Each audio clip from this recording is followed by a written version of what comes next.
I'm Biswanath, and today we are going to do the most feared chapter of your anatomy. Okay, head, neck, face is the most feared chapter of your anatomy because many concepts are there, many things are there to revise, many things are there to retain. Okay, so I'll try to make the chapter easy, but nevertheless, the lecture will get a little bit lengthy, as I believe, because it's a huge chapter. Okay, so let's start without further delays. Okay, let's start the topic with scalp. So you know the layers of the scalp. It is a revision session, so I am not going into or writing the things. Okay, so it has skin, it has connective tissue, it has aponeurosis, and it has loose areolar tissue. Okay, it has loose areolar tissue. Okay, and you have pericranium. Understood? So these are the layers of the scalp. You can draw the layers of the scalp.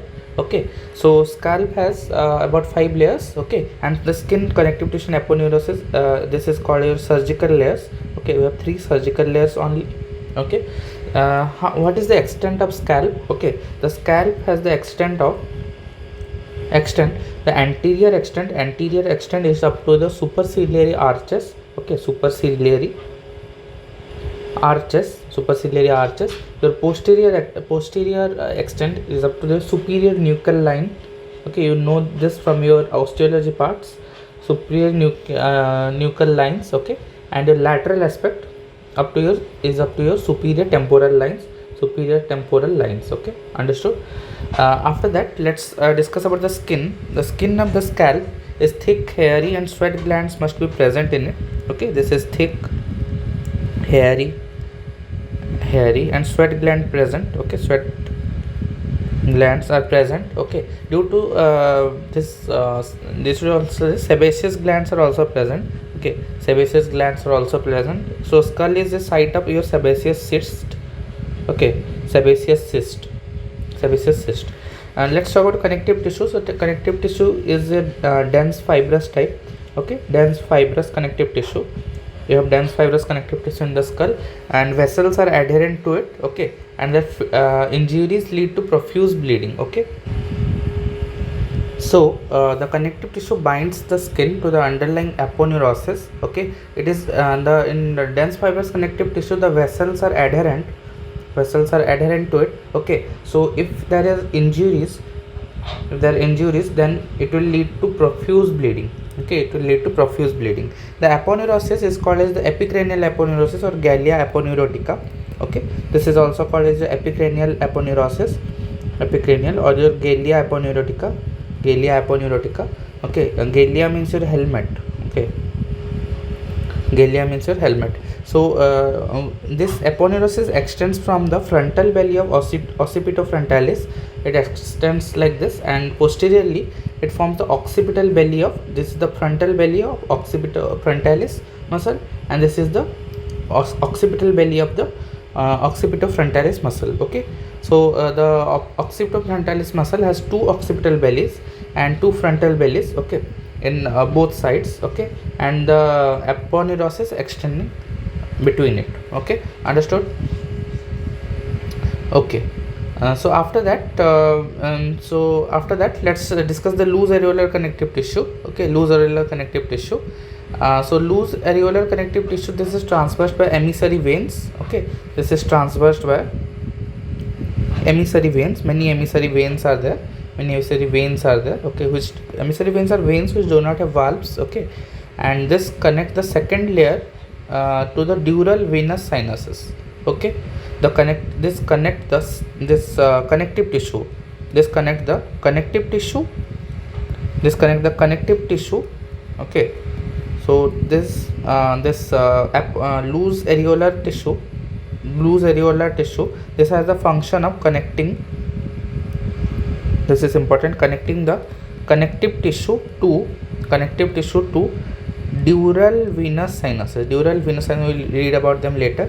Okay, so infections from the second layer, the connective tissue, can reach the devious. Okay, that's why the loose areolar tissue is called as a dangerous layer of scalp.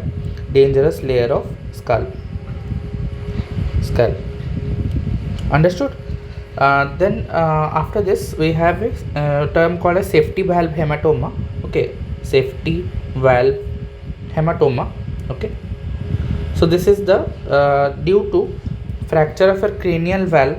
If the cranial valve is fractured, okay, if the cranial valve is fractured, as if in children, okay, if the cranial valve is fractured, the cranial valve, it is fractured, then the dura mater, and your pericranium and the dura mater, these both are teared, okay. So the hemorrhage, it communicates with the loose areolar tissue, okay, it communicates with the loose areolar tissue, and this communication of the hemorrhage to the loose areolar tissue, okay, this will avoid cerebral compression, the brain remains protected, okay, the brain remains protected. You may see infections in your loose areolar tissue, but the brain is protected, that's why it is called a safety valve hematoma, okay. So the collection of blood in your fourth layer, that is your loose areolar tissue, here the blood will be collected here, is called as a safety valve hematoma, okay. Then we discuss about the pericranium. You know, it is the bones are there, like sutures are there between the bones, okay, and it is covered by the layer which is called as the endocranium. This is covered by the endocranium, okay. There is a term called as cephalohematoma, okay, cephalohematoma. In cephalohematoma there is subperiosteal bleeding, okay. So if it is the periosteum is there, okay, there will be subperiosteal bleeding here, like this bleeding will occur like this, okay. This is called as a cephalohematoma, okay. The bleeding will take the shape of the bone, okay. Usually it occurs in the parietal bone, okay. Let's talk about the nerve supply of scalp, okay. The scalp is supplied by about 10 nerves, okay. The scalp is supplied by about 10 nerves, okay. Let's talk about the nerve supply of scalp. Let's say this is the scalp, this is the anterior side, as the nose is there, okay, the ears are there like this, okay. So we are seeing the scalp from the upper view, okay. First we will note supratrochlear nerve over here. What happened? Okay, first we will note the supratrochlear nerve over here, okay.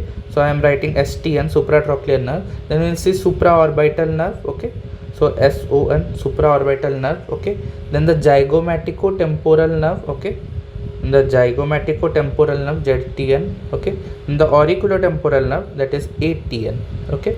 Auriculotemporal nerve. This zygomaticotemporal nerve is a branch of your maxillary nerve. We will see in that part, that is the branch of maxillary nerve, and this STN and SON are a branch of your ophthalmic nerve, okay. All are of the trigeminal nerves, but they have different branches, okay. This ATN, understood, and auriculotemporal nerve is a branch of your mandibular nerve, okay. This is the auricle, okay. This part is the auricle, this one is the auricle, okay. And below the auricle we have the great auricular nerve,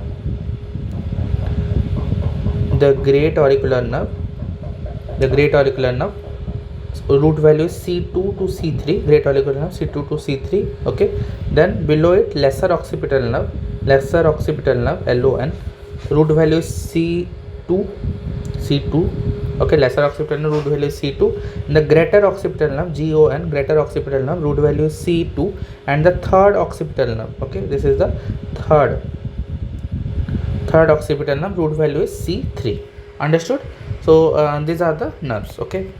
So just for your remembrance, the great auricular nerve and the third occipital nerve, this come from your dorsal ramus, okay. This comes from your dorsal ramus, and your greater auricular nerve and your lesser auricular nerve, okay. The greater auricular nerve and the lesser occipital nerve, okay, these are branches of your ventral ramus. This come from your ventral ramus, understood. Let's talk about the blood supply of the scalp. In the same diagram I am drawing the blood supply of the scalp. So if we had supratrochlear nerve, so we have the supratrochlear artery over here, and the supraorbital artery over here, okay. Then we have another artery which is above the auricle, that is called a superficial temporal artery,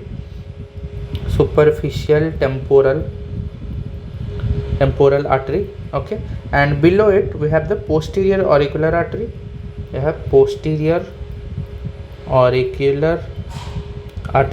okay. and here we have an occipital artery. Okay, this so it is supplied by 5 arteries. Okay, one is your supratrochlear artery, then your supraorbital artery. Okay, supraorbital artery. Okay, then you have superficial temporal, you have posterior auricular, okay, and then you have occipital artery supplying the scalp. Okay, so as scalp is richly supplied by arteries, 5 on each side, so total of 10 arteries must be there. Okay, so the wounds of the scalp, they bleed profusely. Okay, the wounds of the scalp, they bleed profusely. If I talk about the branches, about how the arteries are coming, this is a branch of ophthalmic artery. Ophthalmic artery gives rise to the that this is not what I am writing. I had to label this too. Okay, the supraorbital artery and the supratrochlear artery and the supraorbital artery, these are the branches of your ophthalmic artery, and which is internal branch of your internal carotid artery. So if you want to know the course of your internal carotid artery, so here we are. Okay, here is a man. Let's draw a man. Okay, I'm drawing it in rough, so just don't mind the diagram. Okay, this is your common carotid artery over here. CCA is there. Okay, this is your ICA. This is your internal carotid artery. This is your ICA. Okay, and this is this is your ECA, and this is ICA, which will go inside it. Okay, and okay, let's draw the ICA here, ECA here only. So this is the ECA, let's say, and here is the ICA. ICA will travel towards the brain. Okay, so we are not concerned about the ICA now. So we're talking about the ECA. ECA will give rise to a tortuous artery, which is a tortuous course, that is called as the facial artery. Okay, facial artery, and here you have the eye socket. So here 2 arteries will come. Okay, here is your STA and your SOA. Okay, superficial supratrochlear artery and your supraorbital artery. Okay, understood. Then afterwards you have ear here. Okay, then you have STA, superficial temporal artery, and posterior auricular artery over here, and occipital artery here. Okay, so these arteries are shown in this diagram like this. Okay, understood. So by this the scalp is done. Okay, so skull was that much. Okay, just a fact that temporal fascia, okay, this is the thickest fascia of the body. Okay, the fascia covering the temporal muscle. Okay, the temporalis muscle is the thickest fascia of the body, and the temporal fascia is graft. It is used in a tympanoplasty.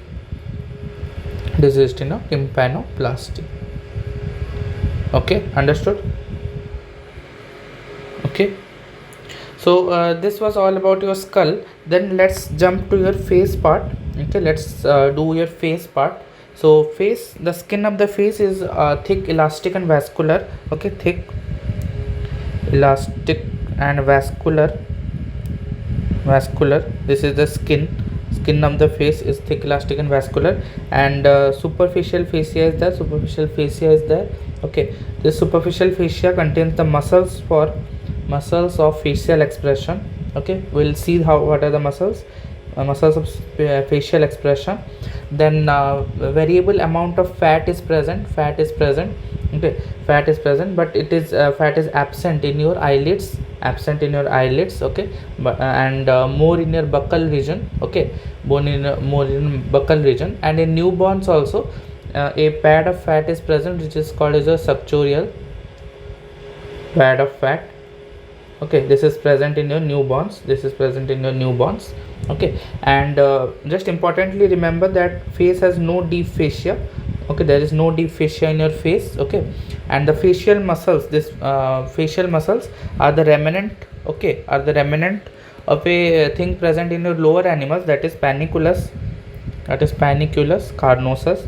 Okay, this is present in your lower animals, but in humans it is the remnant. It forms your muscles of facial expression, so no more it is present. Okay, Just I will draw a just Adivasi type face, okay, just to show you the muscles of facial expression. Okay, let's draw this type of face. Okay, I'm drawing the orbits, I'm drawing the nose here, I'm drawing the mouth here.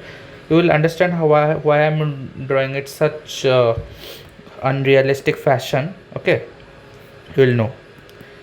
Let's show the muscles in your red. Okay, so first one, your first muscles over your eye. Okay, over the orbits. Okay, in the upper superciliary margin. Okay, you have the muscles called as the corrugator supercilii, corrugator supercilii. Okay, okay, so corrugator supercilii muscle is there. This muscle is used in a frowning expression. This muscle is used in a frowning expression. Then another muscle is there between this. This is called as a procerus. Procerus is producing the transverse wrinkling. Okay, it's producing the transverse wrinkling. Okay, and corrugator supercilii will produce the horizontal wrinkling. Also, this was a question, okay, was asked in some objective exams. Okay, and muscles around the eye, these are called your orbicularis oculi,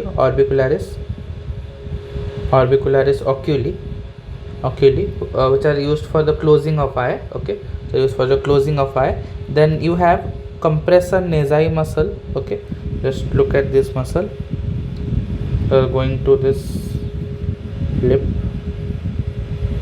Okay, this one.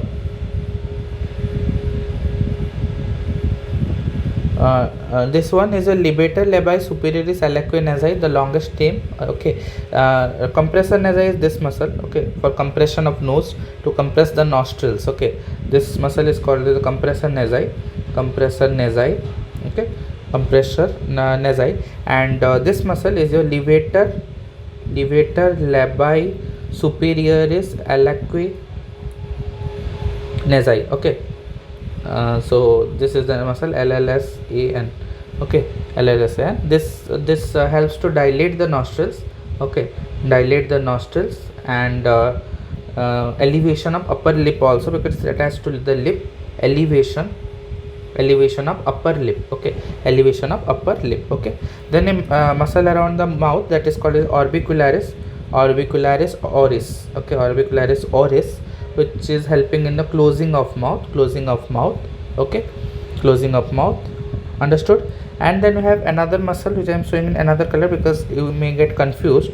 Okay, so here is a muscle, okay, which is running along the libator labii superioris aliquo nasi. Okay, this muscle is called libator labii superioris only. Libator labii superioris only. Okay, and a muscle which I am showing in this color also. Okay, this muscle, it is present in cheek. This is called your buccinator muscle. Buccinator muscle is also called the blowing muscle. Okay, blowing muscle, or a whistling muscle or blowing muscle. Okay, understood? Buccinator is done. Okay, and then we have another muscle which is present a little bit deeply. Okay, but let's show this in this diagram like this. Levator anguli oris. Okay, this is your levator anguli oris. This orange muscle is your levator anguli oris. Okay, levator anguli oris. Okay, and then a muscle here in the chin region. Okay, this is called as a mentalis muscle. Mentalis is causing the wrinkling of chin, as in confused expression. It causes wrinkling of the chin. Okay, wrinkling of the chin region. Okay, and another muscle which will depress your anguli oris, like this. Okay, this was levator anguli oris, and for depressing the anguli oris we had another muscle which is called depressor. So you can know from names what are the muscles and all. Okay, anguli oris. Okay, and another muscle, let's draw it with purple, like this and this. Okay, the transversely present. Okay, this muscle is called a rhizorius, which is used for grinning expression, grinning muscle. Okay, it is the grinning muscle. Understood? And other two muscles are there. let's draw it with this color. Okay, two muscles, zygomaticus major and zygomaticus minor. Okay, like this, present like this one and this one. Okay, so on outside you have zygomaticus okay major, and inside you have zygomaticus minor. Okay, understood. So zygomaticus major, what it will do, it will help in your smiling, it will help in your smiling process, zygomaticus major. And zygomaticus minor will generally upper lip elevation. Okay, it will do the upper lip elevation. Understood. So these are your muscles. Okay, on the basis of their action you can well identify what they must be doing. Okay, and muscles of facial expression are important for they are asked somewhere. Okay, let's discuss about the facial nerve. What are the branches of facial nerve? If you see, there is a parotid gland. If you know, there is a parotid gland, we have a parotid gland in this cheek region. Okay, so facial nerve comes by it. Let's draw the parotid gland in some any other color. Okay, let's draw it with any other color. Let's draw it with blue. Yeah. Okay, the facial nerve must be coming like this. The facial nerve, this is the facial nerve. Okay, the seventh nerve, and it will divide into 5 branches. Okay, first one is the temporal branch. This one is the temporal branch. Okay, this one is the zygomatic branch. Temporal, zygomatic, your buccal, temporal, zygomatic, buccal, marginal mandibular,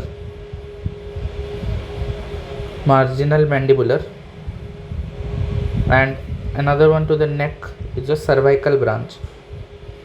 Okay, so you can just put your fingers over your cheek, and your 5 fingers will represent the 5 branches of the facial artery, sorry, the facial nerve. Okay, so what are the muscles supplied by temporal branch? So temporal branch must be supplying the upper muscles, so it supplies the frontalis, your orbicularis oculi, and auricular muscles, all the auricular muscles.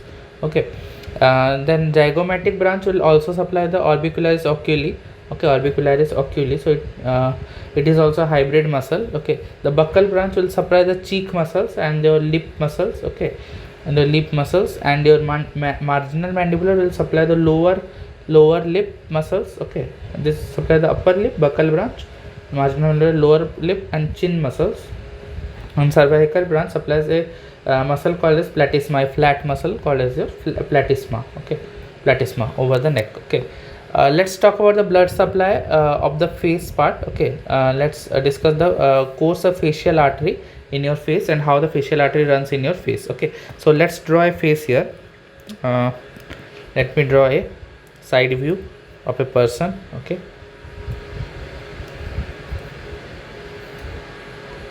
okay, and here you have the hyoid bone. Okay, here you have the hyoid bone. Okay, so let's trace the course here. Okay, so here you have the hyoid bone, and then here we have our mandible here.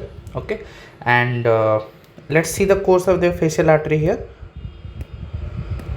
So let's take the facial artery. So facial artery is a branch, as I told, of external carotid artery. So external carotid artery at the level of your greater cornu of the hyoid bone. Okay, it gives a tortuous course artery. Okay, tortuous course artery, where it dips here and goes like this. Okay, here at the anterior inferior angle of the mandible. Okay, it pierces the deep fascia of the neck.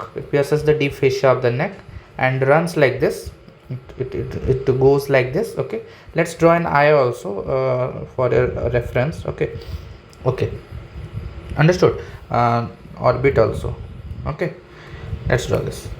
Understood how the facial artery is running in the face. Okay, then what are the branches? Okay, let's talk about this. Below this course, below this anterior inferior angle of mandible. Okay, this part is going deeply to the mandible. Okay, it's going behind mandible. Okay, and here it is giving 4 branches, STAG, stag branches. Stag branches. So what are the stag branches? Stag means as for submental artery. Okay, it is giving the submental artery, tonsillar artery, ascending artery, and the glandular branch. Okay, glandular branch. Understood? These 4 branches are given. This glandular branch goes on supplying the submandibular gland. This goes on supplying the submandibular gland. Okay, and what three branches are given out here? So here we have inferior labial artery. This is inferior labial artery, okay, and here you have the superior labial artery. This is a superior labial artery, and here you have lateral nasal artery. Here you have lateral nasal artery,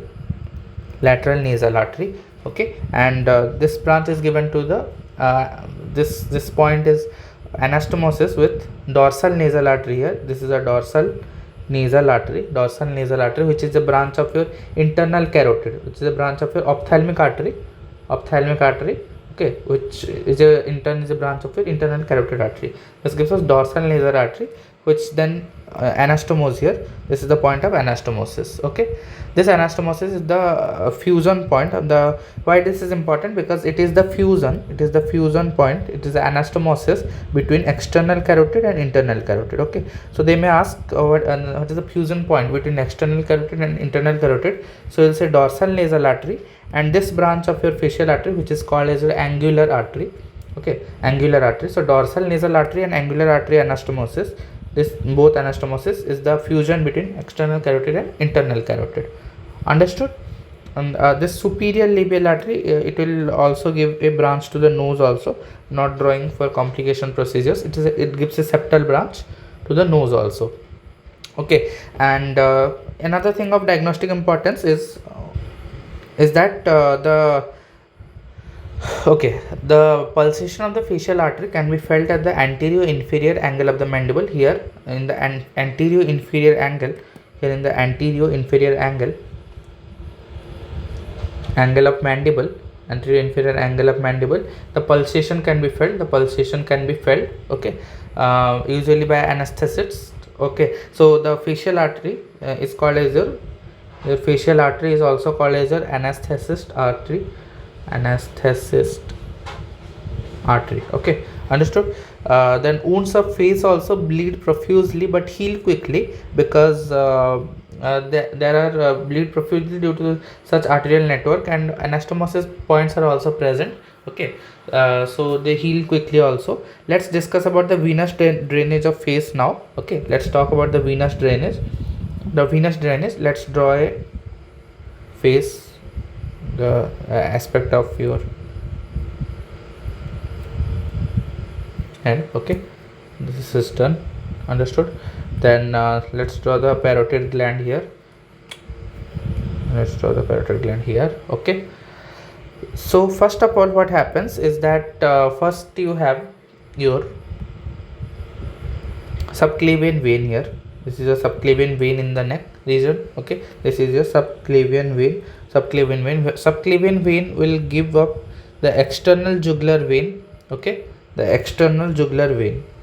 Okay, let's not go in this direction. Let's come on in this direction. Okay, because the let's trace the direction of veins only, otherwise you may get confused. Okay, so this is the eye. Okay, two veins will be arising from here. One is the supratrochlear vein and another one is the supraorbital vein. Okay, this both combine to form the angular vein here. This is the supratrochlear vein and supraorbital vein combined to form the angular vein. Angular vein comes in the face, runs along with the facial artery called as a facial vein. Okay, and this facial vein along with the here we have the superficial temporal vein. Okay, which will go posteriorly to the parotid gland. Okay, posteriorly to the parotid gland. Okay, and here we have another maxillary vein also draining into it. Okay, and this vein, the maxillary vein plus the superficial temporal vein both form the retromandibular vein. This is the retromandibular vein. This is the RMV, retromandibular vein. Retromandibular vein has two divisions. One is the anterior division, okay, which combines with the facial vein. Anterior division combines with the facial vein and drain into the internal jugular vein. Okay, IJV. Okay, and the posterior division, here of the posterior division. Okay, posterior division fuses with the posterior auricular vein, posterior auricular vein, okay, and form the external jugular vein, and which drains into a subclavian vein, okay. So can you get the venous drainage? So first what is happening, your superior, okay, supratrochlear vein and your supraorbital vein, okay, this both are combining to form the angular vein is continuing as the facial vein, okay, facial vein. Then you have the parotid gland here, and superficial temporal vein is present over here. Then your mandibular vein, the maxillary vein, sorry, this is MV, is a maxillary vein, and the maxillary vein is combining to form the retromandibular vein. Retromandibular vein has two divisions, one is the anterior division, one is the posterior division. Facial vein combines an anterior division and continues at the common facial vein, okay. This is the common facial vein, which drains into your internal jugular vein. And this posterior division, okay, this combines with the posterior auricular vein, and forms the external jugular vein. This external jugular vein drains into your subclavian vein. Understood? So this is the total venous drainage. Understood? So internal and external in jugular vein, you must be wondering what are internal jugular and external jugular. So internal and external said with respect to sternocleidomastoid muscle, okay. External to it is external jugular vein, and deep to it is your internal jugular vein, okay. So another thing is that here must be there's a clinical correlation. Here must be a cranial vault or cranial cavity over here, okay. So infections from the angular vein can travel to your cavernous sinus, okay. Because and the cavernous sinus infections are communicated with the pterygoid venous plexus, okay. So and the infections of the facial vein can directly travel into a pterygoid venous plexus. So this whole region, this part must be called as a dangerous triangle of the face. So if I draw just a face, okay, this is the face, then this part is called as a dangerous triangle of face, okay. This combine in this have your lower nose plus your upper lip and your adjoining parts of cheek also, okay. So infections from here can travel the cavernous sinus and the pterygoid venous plexus, okay, understood. About a little bit about a buccinator muscle. So have you seen the buccinator muscle in your dissection lab? You must be seen your buccinator muscle. So if here we have the maxilla and here teeth are present, and here also teeth are present. So buccinator muscle has upper fibers, lower fibers, and the middle fibers, okay. So these are the upper fibers of buccinator, these are the lower fibers of buccinator, and here have the middle fibers of buccinator muscle, okay. Middle fibers. The upper fibers, their origin is from the maxilla, okay. Maxilla is the origin, okay, opposite to molars, okay. And the lower fibers originate from the mandible, and these are also from opposite to molars. And the middle fibers are decussating fibers. These are middle fibers that decussating fibers, and origin is by pterygomandibular raphe, okay. What is the action of buccinator? So buccinator muscle, the whistling or blowing muscle, and it flattens the cheeks, okay. Flattens cheeks against gums, and prevents food accumulation in vestibule region, okay. Prevents the food accumulation in vestibule region. So this is the importance of your buccinator muscle. Let's talk about the deep cervical fascia, okay. Let's talk about the deep cervical fascia, okay, the DCF. This is an important topic, okay. So I have many modifications of the deep cervical fascia. So let's discuss it one by one. One layer is called as an investing layer, okay. Your pretracheal layer, okay. Then your prevertebral layer, fourth one is a carotid sheath, Carotid sheath is formed by all three give rise to a carotid sheath, and your buccopharyngeal fascia. Buccopharyngeal fascia. So investing layer, we have prevertebral layer, we have pretracheal layer, we have carotid sheath and buccopharyngeal fascia. Okay, so this is the deep cervical fascia of the neck, which I am talking about.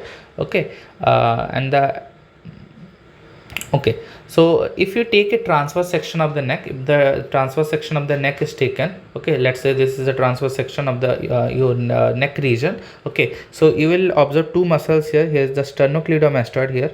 Okay, SCM, sternocleidomastoid. Here is the sternocleidomastoid of this side, sternocleidomastoid. Okay, and posteriorly you will see the trapezius here, trapezius, and here is also trapezius, and trapezius. Okay, and here let's say we have the trachea. Here is the trachea. Okay, here is the trachea, and here is the esophagus. Let's say this is a esophagus. Okay, and okay, there is a trachea and here is your esophagus. Understood? And let's draw the vertebrae also. Let's say here is the vertebrae, this vertebrae. Okay, vertebrae. So let's check how the fascias are like winding around. Okay, so the fascia which is covering, okay, the fascia which is covering the visceral layer, okay, the pretracheal fascia which will cover the trachea. Okay, which will cover the trachea. I have left a gland to draw. This is the thyroid gland here. Okay, this is a thyroid gland here. Okay, so the fascia which is covering the thyroid gland, okay, the fascia is covering the, let's draw the fascia in green because green is the color coding of fascias. The fascia is covering the thyroid gland is called as a pretracheal fascia. Okay, pretracheal fascia. The visceral layer of pretracheal fascia, and the muscular layers, they cover other muscles of your neck. Okay, this is also pretracheal fascia, and which layer? Muscular layer.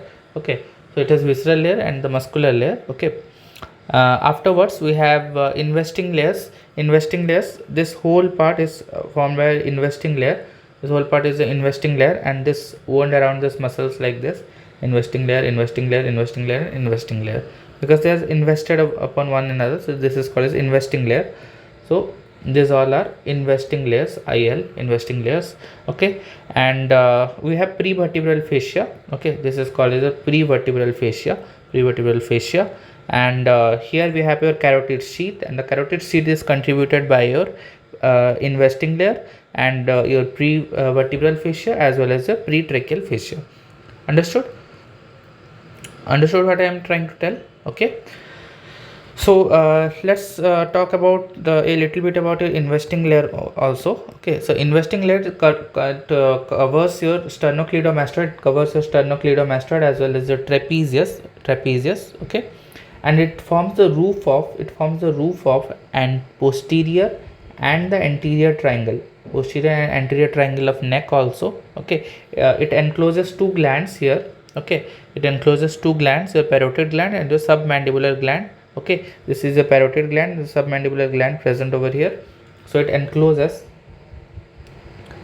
two glands, that is a parotid gland and your submandibular gland. Okay, submandibular gland. Okay, so if you want to see the course of how they are enclosing it. Okay, so here let's say it is a tooth, and here you have the mandible here present. Okay, and here is the hyoid bone, and the submandibular gland must be present here. This is the submandibular gland.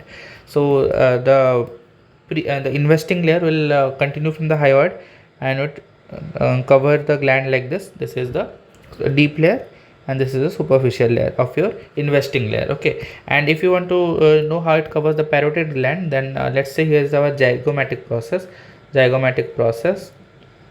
Okay, here is the tympanic plate.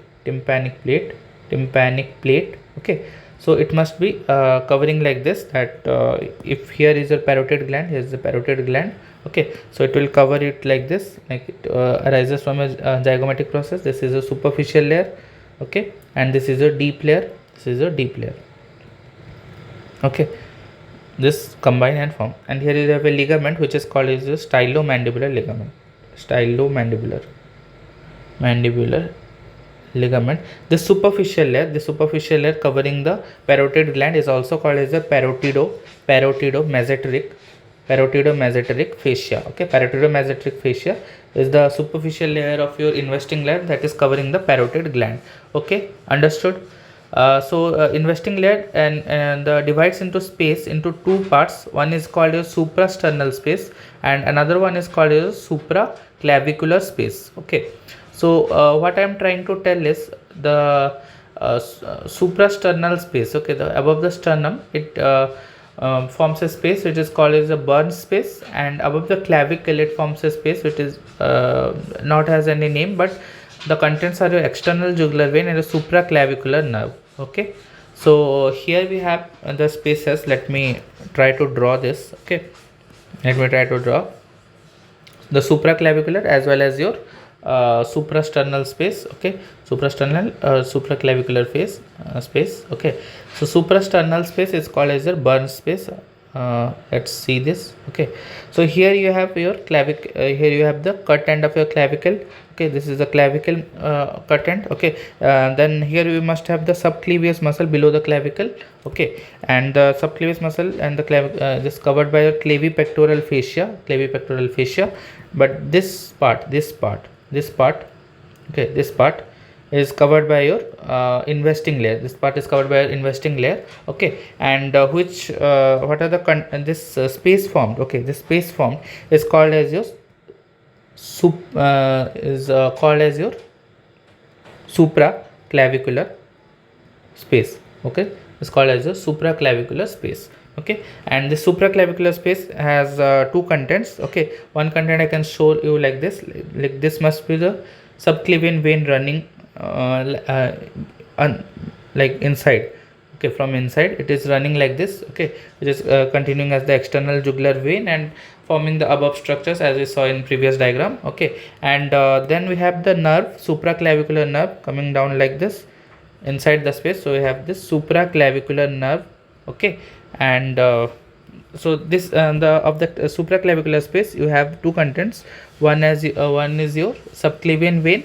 Okay, which you can write external jugular vein, and another one is your nerve running down it. It's called as a supraclavicular nerve. Okay, external jugular vein, supraclavicular nerve. Understood?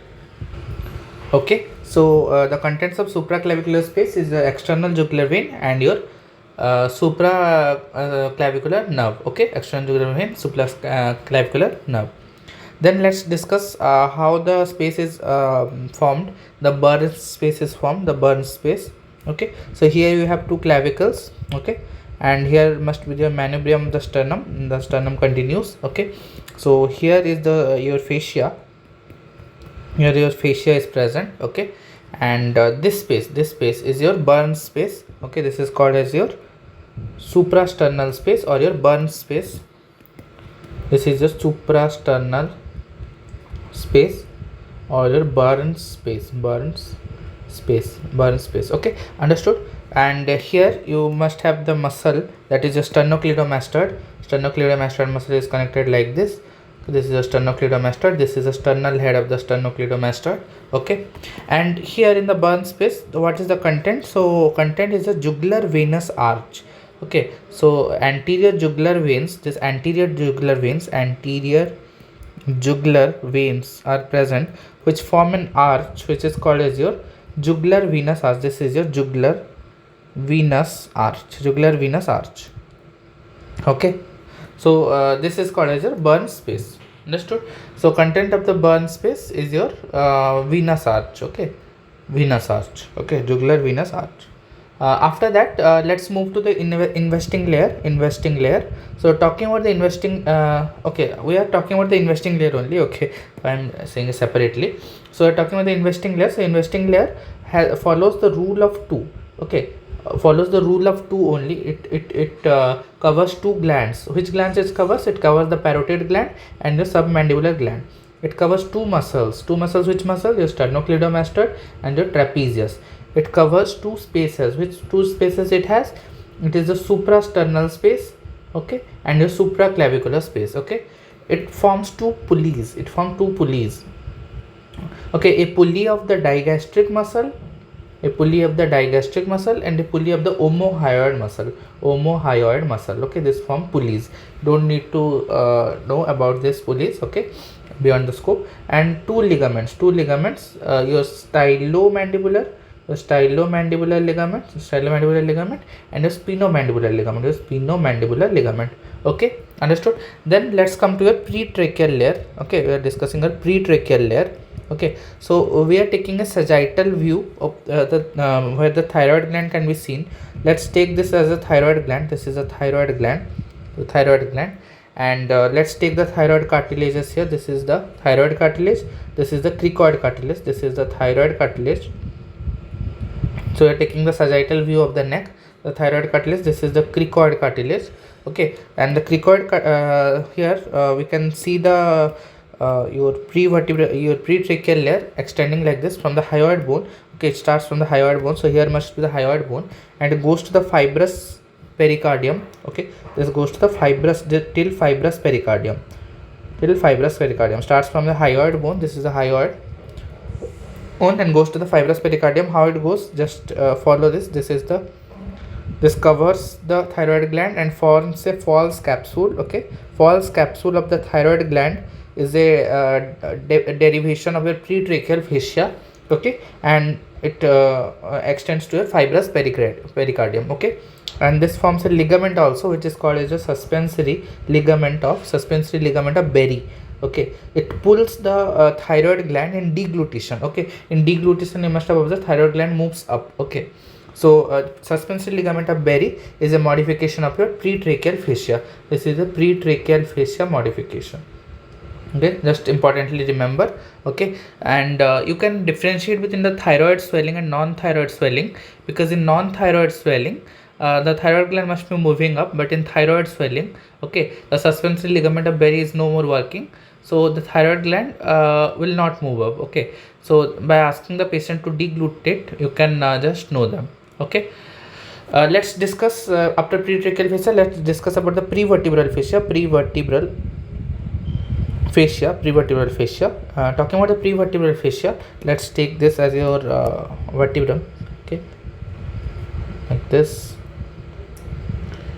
Let's take a vertebrae. Okay, let's take a vertebrae. So you have muscles attached to it. One is your scalenus anterior, SA, scalenus anterior, your scalenus medius muscle attached to the transverse process, SM. Okay, and your scalenus posterior muscle, your SP, attached to this like this. Okay, this is also your scalenus anterior. To it attach your scalenus medius muscle, SM, and again your scalenus posterior, SP. Understood? And the prevertebral layer must be covering the muscles like this. Okay, it must be covering the muscle like this. This is the prevertebral fascia. And prevertebral fascia extends in axillary sheath. It extends in axilla as axillary sheath. Okay, axillary sheath. Do you remember the contents of axillary sheath we saw in axilla? Here was the humerus, your coracobrachialis, and your pectoralis major. Okay, here was the pectoralis minor. Okay, and then ribs are there, serratus anterior muscle is there. Here you had your scapula, and your subscapularis muscle was there. And here was the carotid axillary sheath, and the contents of axillary sheath. What are the contents of axillary sheath? You had axillary artery, you had axillary vein. Okay, and cords of brachial plexus. You have brachial plexus cords. Okay, so axillary sheath is a modification of a prevertebral fascia. This importantly just remember. Okay, then what are the contents between the scalenus anterior and scalenus medius? So we have subclavian vessels. Okay, subclavian artery and subclavian vein. Your subclavian artery and your subclavian vein. So these are the subclavian vessels. And you have the brachial plexus. Okay, brachial plexus cords. So here is the brachial plexus, and above the scalenus anterior you have the phrenic nerve present here. Okay, phrenic nerve is present. Okay, so this is occurring. Okay, then let's discuss the buccopharyngeal fascia. So here it is esophagus. Here you have the esophagus. So let's draw the esophagus in any other color. Okay, not green, because we have to draw the fascia in green. Okay, let's draw it with red. Okay, so the fascia covering it is called as the buccopharyngeal fascia. Okay, it's covering it. Okay, and the space between these two fascias is a retropharyngeal space. Okay, this one is called as your retropharyngeal space. Understood? So this you understood about your prevertebral fascia. Okay, let's draw the prevertebral fascia in another view, which is your sagittal view. This was a transverse section. Let's draw it in sagittal view. So here I am drawing the base of the skull.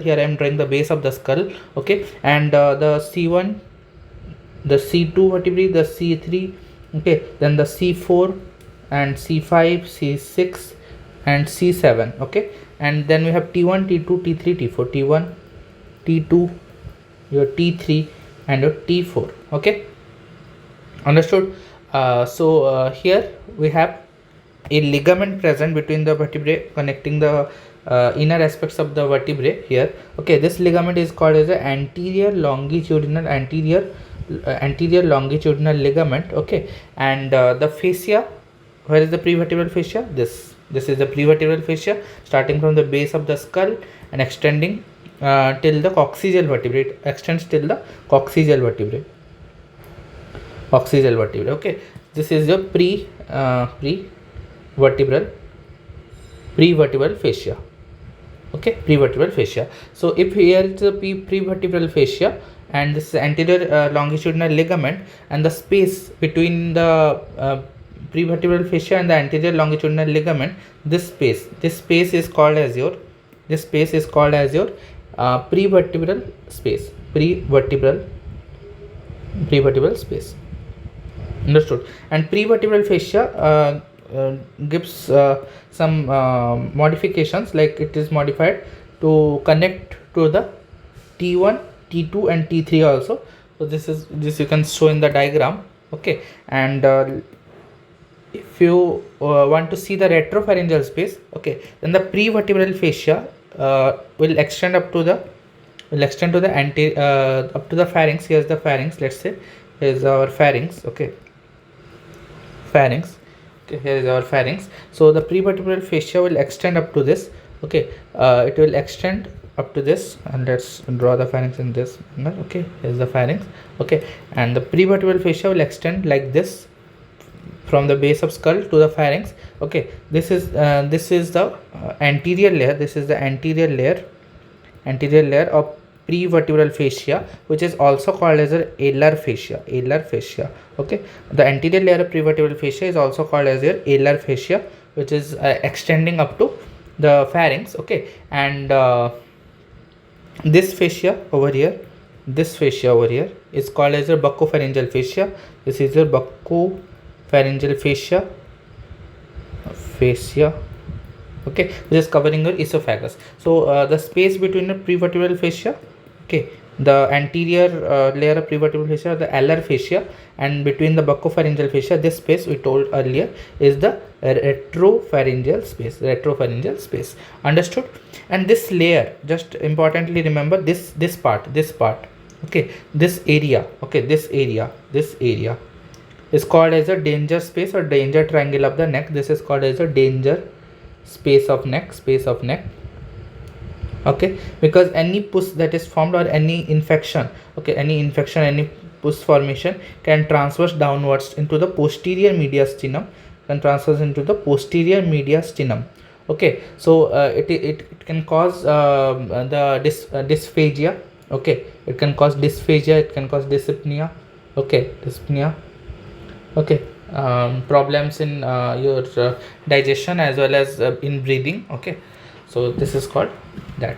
Okay, afterwards let's discuss the carotid sheath. Okay, discussing the carotid sheath, here you have the carotid sheath. We told earlier that carotid sheath is contributed by all the fascias, like the investing layer, pretracheal fascia, and as well as a prevertebral fascia. Okay, all the fascias contribute to it. So talking about the axillary sheath, your carotid sheath, we're talking about your carotid sheath. So let me draw the base of your skull. Okay, so here is the base of your skull. We'll draw this diagram many a times in this chapter. Okay, Here your external auditory canal, your process, okay, your temporal process, and like this, okay, understood. So here you have the carotid canal and jugular foramen, carotid canal and your jugular foramen, carotid canal, jugular foramen, okay, where it all starts, okay, it starts like this, okay, this is called as your carotid sheath, this is called as your carotid sheath, okay. Carotid sheath has some contents, so let me enumerate the contents of the carotid sheath. So here you can see the arch of aorta here, okay, here you can see the arch of aorta, AOA, arch of aorta, and arch of aorta will give the common carotid artery, okay.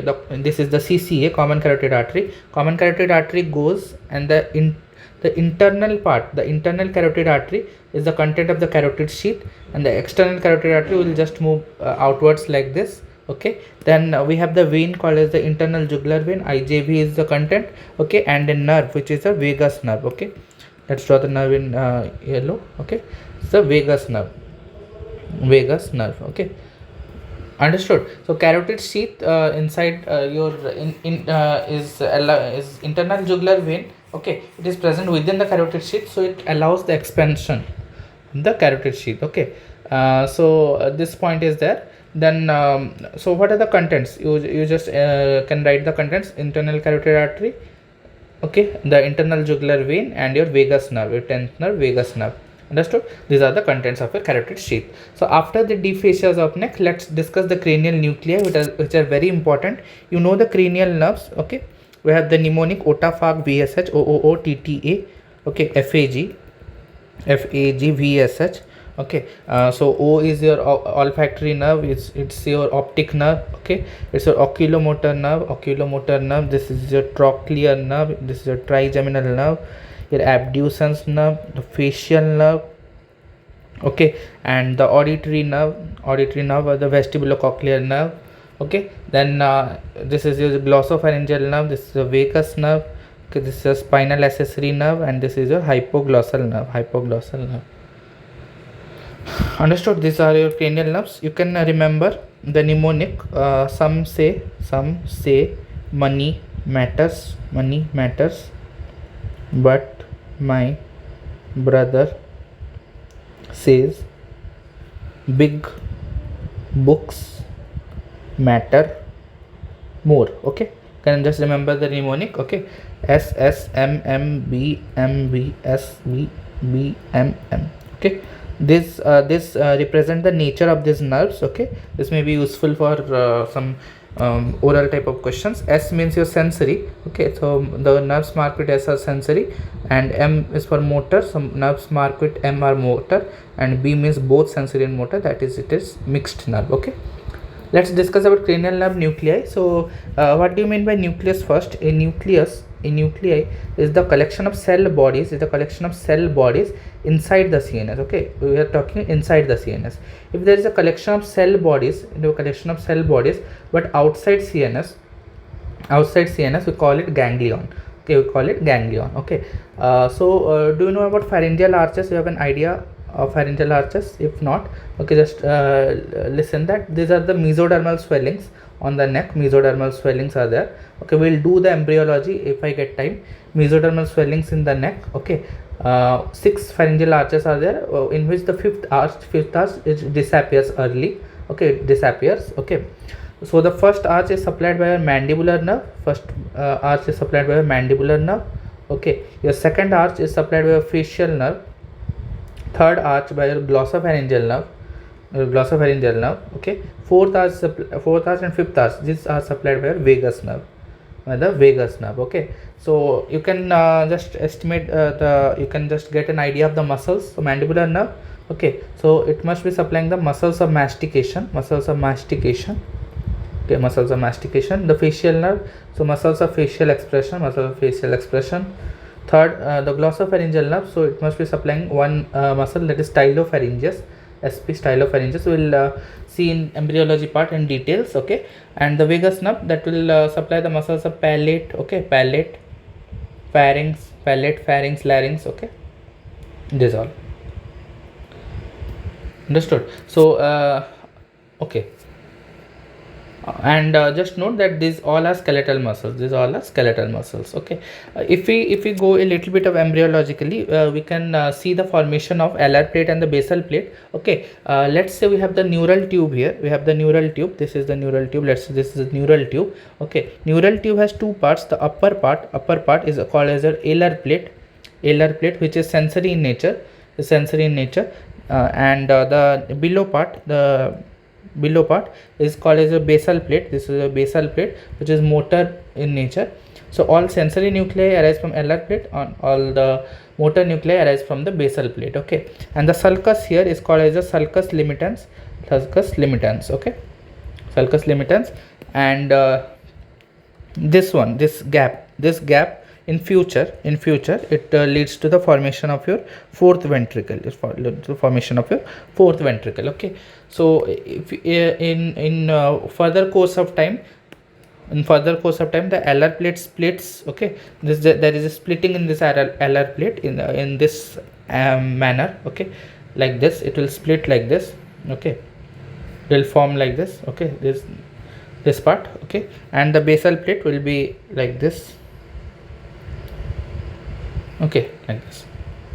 So this part is your basal plate, and this red part is your alar plate. This is a alar plate. Okay, and this will form the fourth ventricle. So we have the columns of the cranial nuclei here.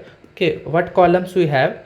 That in this part of your basal plate, we have three columns. We have GSC column. Okay, we have SVE column. We have GVE column. GSC, SVE, and GVE. Okay, and in this part we have another 5 columns. Okay, the GVA, the SVA, the GSA, and the SSA. The GVA, SVA, GSA, and SSA. Okay, so and this two sulcus, this is called your sulcus limitans. Okay, this represents your sulcus limitans in future. Okay, so talking about GSC stands for your general somatic efferent column. That means it is efferent. You know, afferent is which comes towards the organ or something. Efferent which goes back. Okay, this is afferent, this is efferent.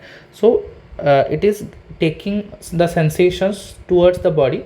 Okay, like it will comprise of the nucleuses like oculomotor, trochlear, abducens, and hypoglossal nucleuses. Okay, which are taking the general sensations away from the body. Okay, then special visceral afferent, the visceral organ. Okay, this is also called as a branchial efferent column. Okay, so it will supply mainly the muscles from pharyngeal arches. So muscles from pharyngeal arches are supplied by the SVE column, just remember. Okay, and GVE column, general visceral afferent, will supply the smooth muscles. Okay, this visceral part is there, so it will supply the smooth muscles. This will supply the smooth muscles and glands. Then general visceral afferent, it will take carry general sensations from the viscera.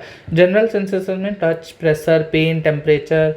Okay, crude pressure, fine pressure, and many things are there. Okay, and special visceral afferent will carry special sensation from viscera. Okay, special sensation from viscera. The only special sensation from viscera is the taste. Okay, only special sensation from viscera is the taste. And the general somatic afferent. Okay, general somatic afferent will carry the general sensations. Okay, from your somatic organs. Okay, from the body wall. Okay, so general sensations like touch, pressure, temperature, etc. And special sensations means your vision, taste, these all. Okay, and the special somatic afferent will carry special sensations from your body wall like olfaction. Okay, vision and hearing. Okay,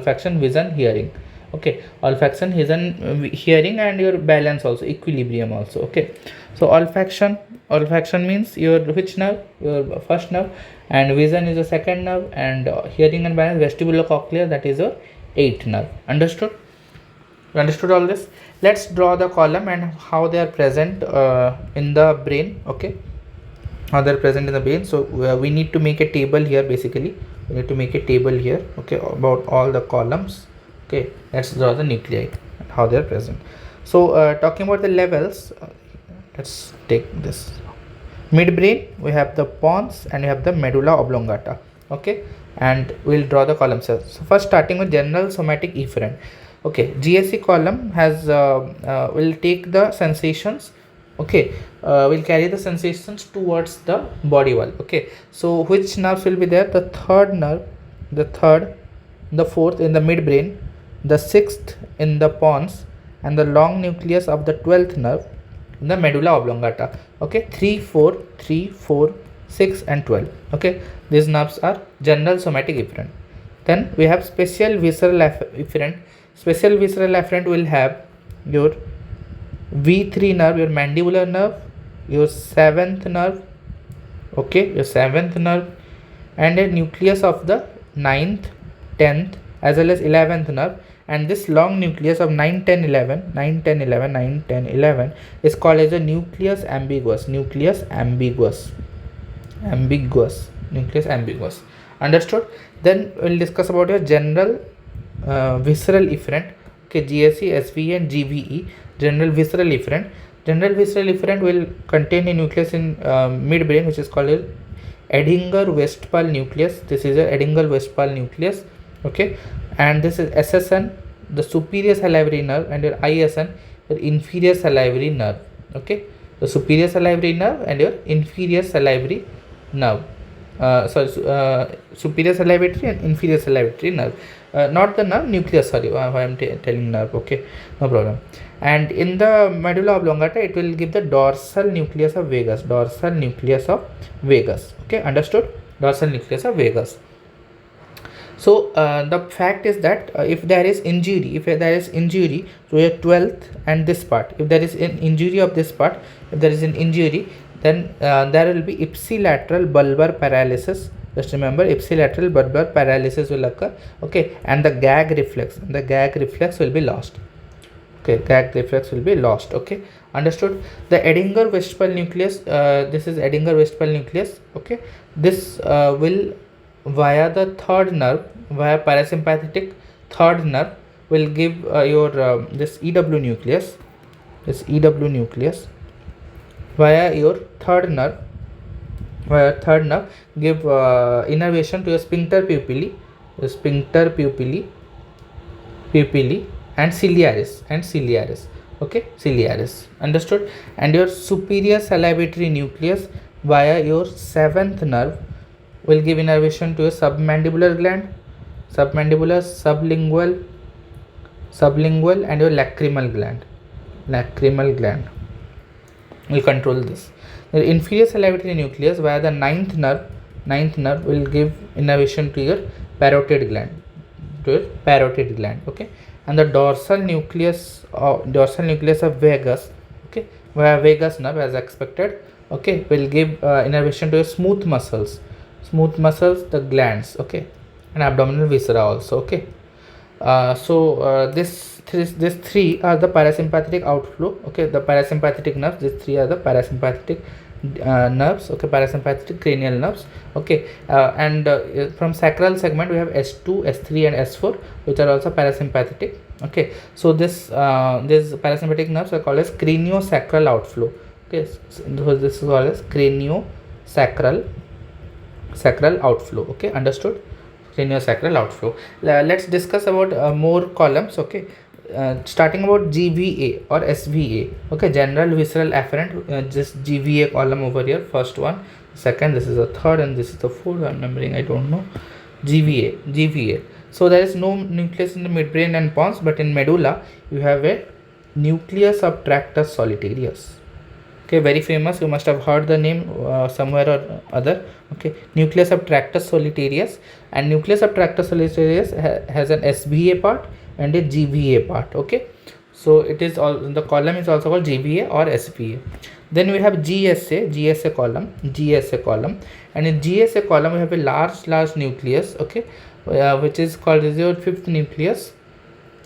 Okay, the bulging part will be lying at the midbrain pontine region.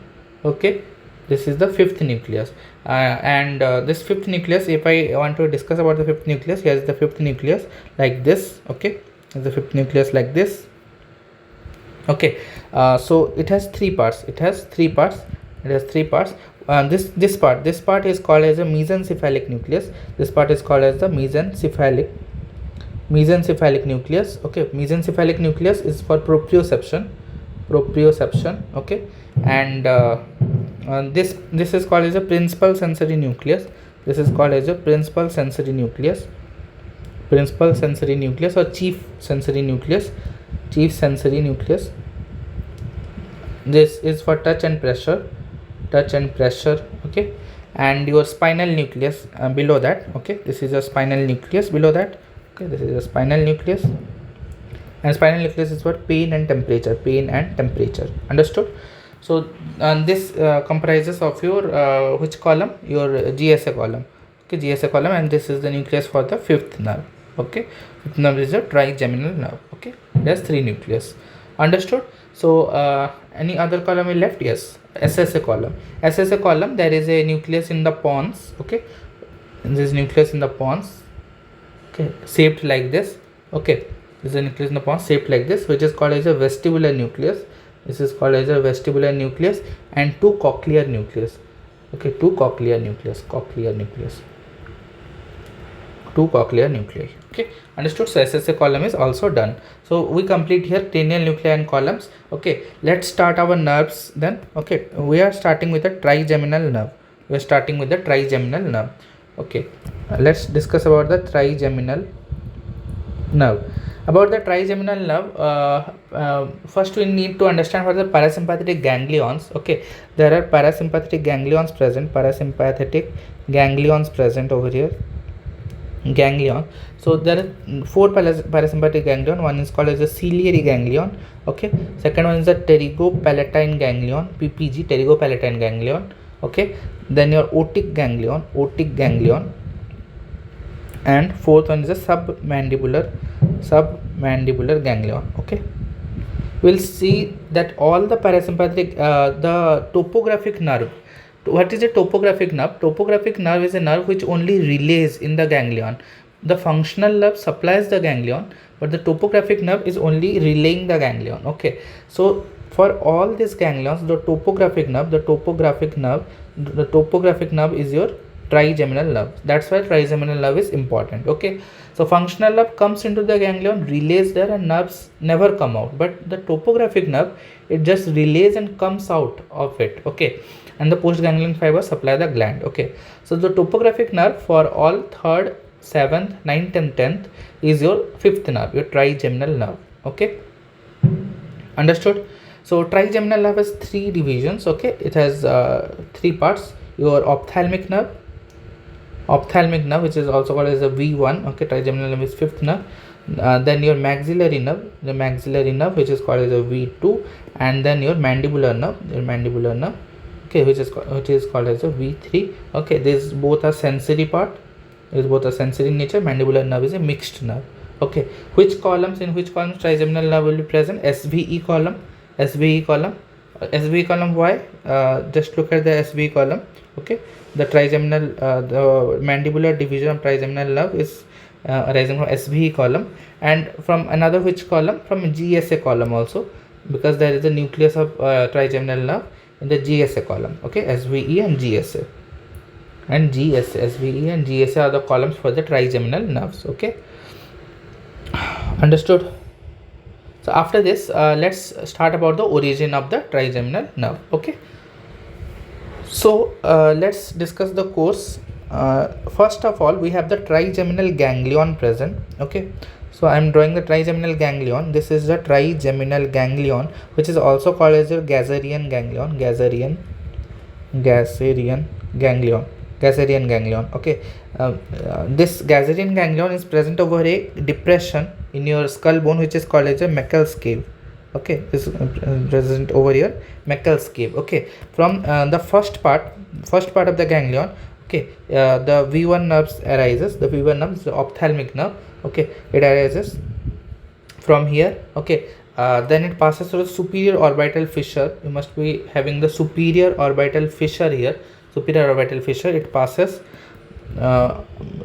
under the superior orbital fissure, okay, and divides into three parts, okay. Superior orbital fissure and divides into three parts, okay. Like before passing it, it divides into three parts mainly, okay. Before entering, okay, it has three parts, 1, 2 and your 3, okay. So this is your three divisions of the that V1 nerve, okay, ophthalmic nerve, okay. What are the three divisions? Your frontal nerve, your nasociliary nerve, and your lacrimal nerve, okay. And the nasociliary nerve has a ganglion connected to it, which is called as a ciliary ganglion. So ciliary ganglion is topographically connected to your nasociliary nerve, okay. Understood? The frontal nerve has two more branches. The two more branches of frontal nerve is the supratrochlear nerve and the supraorbital nerve, okay. Remember the supratrochlear and supraorbital nerve we saw here in the scalp, okay. Yes, supratrochlear nerve and supraorbital nerve, I told that is a branch of VI which arises V1, which branch of V1? The frontal branch, okay, the frontal nerve from V1, and which arises from your trigeminal nerve, okay, fifth nerve, trigeminal nerve. Understood? So you have to correlate the things in head and neck more and more, okay. And the nasociliary nerve has three branches, okay. This is the posterior ethmoidal nerve, anterior ethmoidal nerve, and the inferior trochlear nerve, anterior ethmoidal and posterior ethmoidal nerve. And this lacrimal nerve innervates to a lacrimal gland. It's a lacrimal gland, okay, lacrimal gland, and your upper eyelid. Understood? Upper eyelid. Okay. So here we can see the here we want to see the course of your lacrimal nerve, the inferior of the nasociliary nerve, okay. If I want to draw the orbit, and we are visualizing the orbit from upper view, okay, so you will see something like this, like I'm drawing, just you can say if you understood or not. Okay, you are seeing from superior view, you are seeing the skull from a superior view. Here is the orbit, okay. So here we have the orbit from arising from the orbit is the optic nerve, okay. This is the optic nerve, no doubt in it, optic nerve, okay. We are not concerned about it. Here we have the lacrimal gland, okay. So first of all, here lacrimal nerves comes and supplies it, okay, supplies the lacrimal gland and goes up to supply the upper eyelid, okay.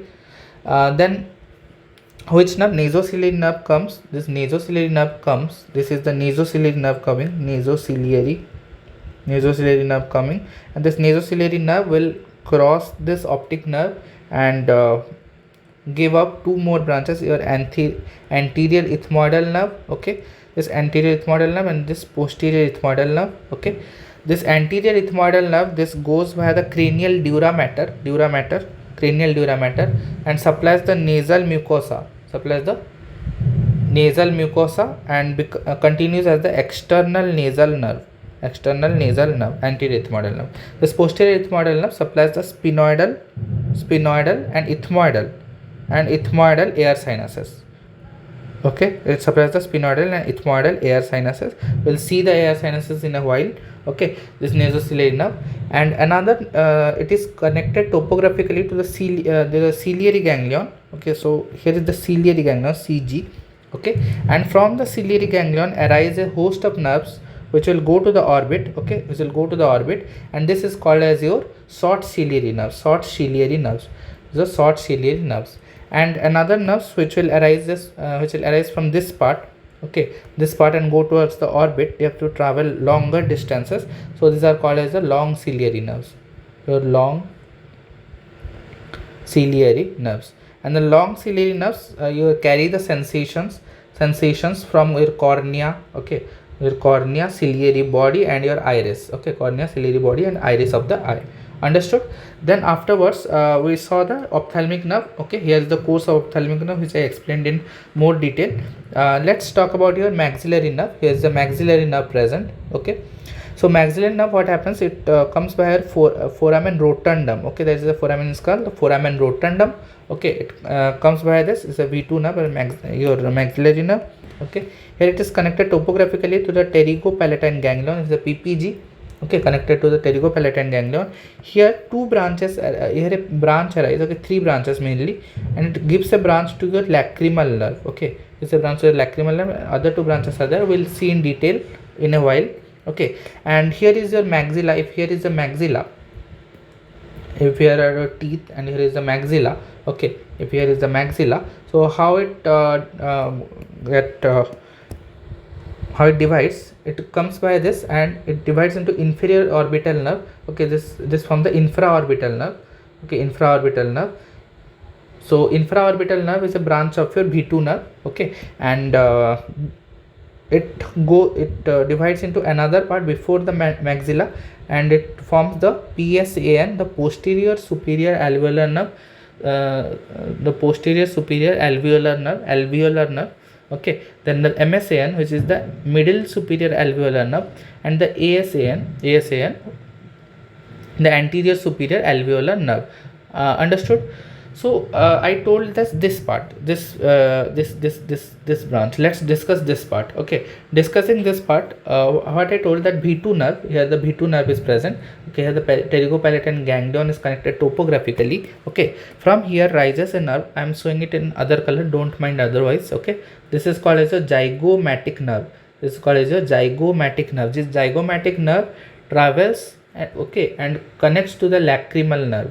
This connects to the lacrimal nerve. Okay, and the zygomatic nerve is a branch, and zygomatic nerve, again lacrimal gland is there here, and this gives two other branches, which is called as temporal, and again your zygomatic-facial. Okay, these two nerves are given by the zygomatic nerve. Understood? Afterwards we have our V3 nerve also. We have our V3 nerve. Okay, the V3 nerve is called as a mandibular nerve, so it has a longer course, so I am discussing it in separate diagram. Okay, so here we discuss our V1 nerve and V2 nerve, and let's now talk about the V3 nerve. Here is the Meckel's cave. Okay, here's our Meckel's cave. Just let me draw the Meckel's cave a little bit far. Okay. So let's continue the V3 nerve from here. So V3 nerve comes, and it passes via the foramen ovale. The V3 nerve has a sensory branch and has a motor branch also. Okay, as it is a mixed nerve, and this is a thin branch also coming along with it, which will pass from the foramen ovale. The sensory branch, the motor branch, two branches are there mainly. Okay, and this will pass through the foramen ovale. Okay, this will pass through the foramen ovale. Okay, and then here will be otic ganglion present. Okay, at the level of otic ganglion, it gives a branch to the medial pterygoid. Okay, medial pterygoid, and other two branches are TVP and TT, tensor valli palatini and tensor tympani muscles. Okay, tensor valli palatini and tensor tympani muscles. Okay, and here must be the foramen spinosum present, and the branch from at the level of otic ganglion, which transverses back to the brain through the foramen spinosum, is called as a nervus spinosus. Okay, this is called as a nervus spinosus. Understood? Okay, so the nervus spinosus is a nerve that is given at the level of otic ganglion that transverses back to the brain. Okay, so the foramen spinosum, the contents of foramen spinosum are two. You have the middle meningeal artery transversing via the foramen spinosum. This is not connected to the nerve branches, so we are not discussing the middle meningeal artery in much detail. Okay, so nervus spinosus and middle meningeal artery are the contents of foramen spinosum. Otic arising from the otic ganglion, below the level of otic ganglion, the nerve divides into the posterior division and the anterior division. Okay, the posterior division and the anterior division. The anterior division, it gives the branches to the lateral pterygoid. Okay, it gives the branches to the lateral pterygoid. Okay, the motor branch to the lateral pterygoid. Temporalis, motor branch to the temporalis. Okay, and your masseter and then your buccal nerve, and continues as the buccal nerve. Buccal nerve. So buccal nerve is sensory branches given. Okay, so buccal nerve is the division and arises from an anterior division of your B3 or mandibular nerve. Understood? Your posterior division. What happens to your posterior division? It first gives a branch which forms a sheath like this, which is called as the auriculotemporal nerve, ATN, very important nerve, auriculotemporal nerve. This sheath, okay, this sheath will contain the middle meningeal artery. Okay, so auriculotemporal nerve is connected to the middle meningeal artery also, and the damage to auriculotemporal nerve may cause the Fraze syndrome. We'll see later. Okay, so auriculotemporal nerve, it supplies the skin of upper two-third skin of the upper two-third of auricle, okay, and then supply the skin of the temple, your forehead, okay, skin of the forehead or the temple, TMJ, and your parotid gland. Okay, these all are supplied by your auriculotemporal nerve. Okay, understood? So after this auriculotemporal nerve, it again divides into lingual nerve. It again divides into a lingual nerve. Okay, lingual nerve, which carries the general sensation from anterior two-third of tongue, general sensations from anterior two-third of tongue. Okay, and this lingual nerve is the ganglion that is connected, parasympathetic ganglion, that is submandibular ganglion, which is topographically connected to the lingual nerve. And we have inferior alveolar nerve, which if you have the mandible here, you have the mandible here. I am drawing the teeth. Okay, so the inferior alveolar nerve will travel by this canal. Okay, this canal. Okay, inside this mandible. Okay, this will transverse like this, and if there is a mental foramen in the skull, it comes out of the mental foramen. Here's the mental foramen. Okay, mental foramen. So it is now called as the mental nerve. Understood? Mental nerve, it supplies the skin of the chin. Okay, skin of the chin is supplied by your mental nerve. And another branch before the inferior alveolar nerve, there is a branch to the nerve to mylohyoid. Nerve to mylohyoid, what it does, it supplies the mylohyoid muscle. Mylohyoid muscle and the anterior belly of digastric. This is supplied by the nerve to mylohyoid. Okay, so this is a little bit complex about the your course of the mandibular nerve. This we discussed about the mandibular nerve.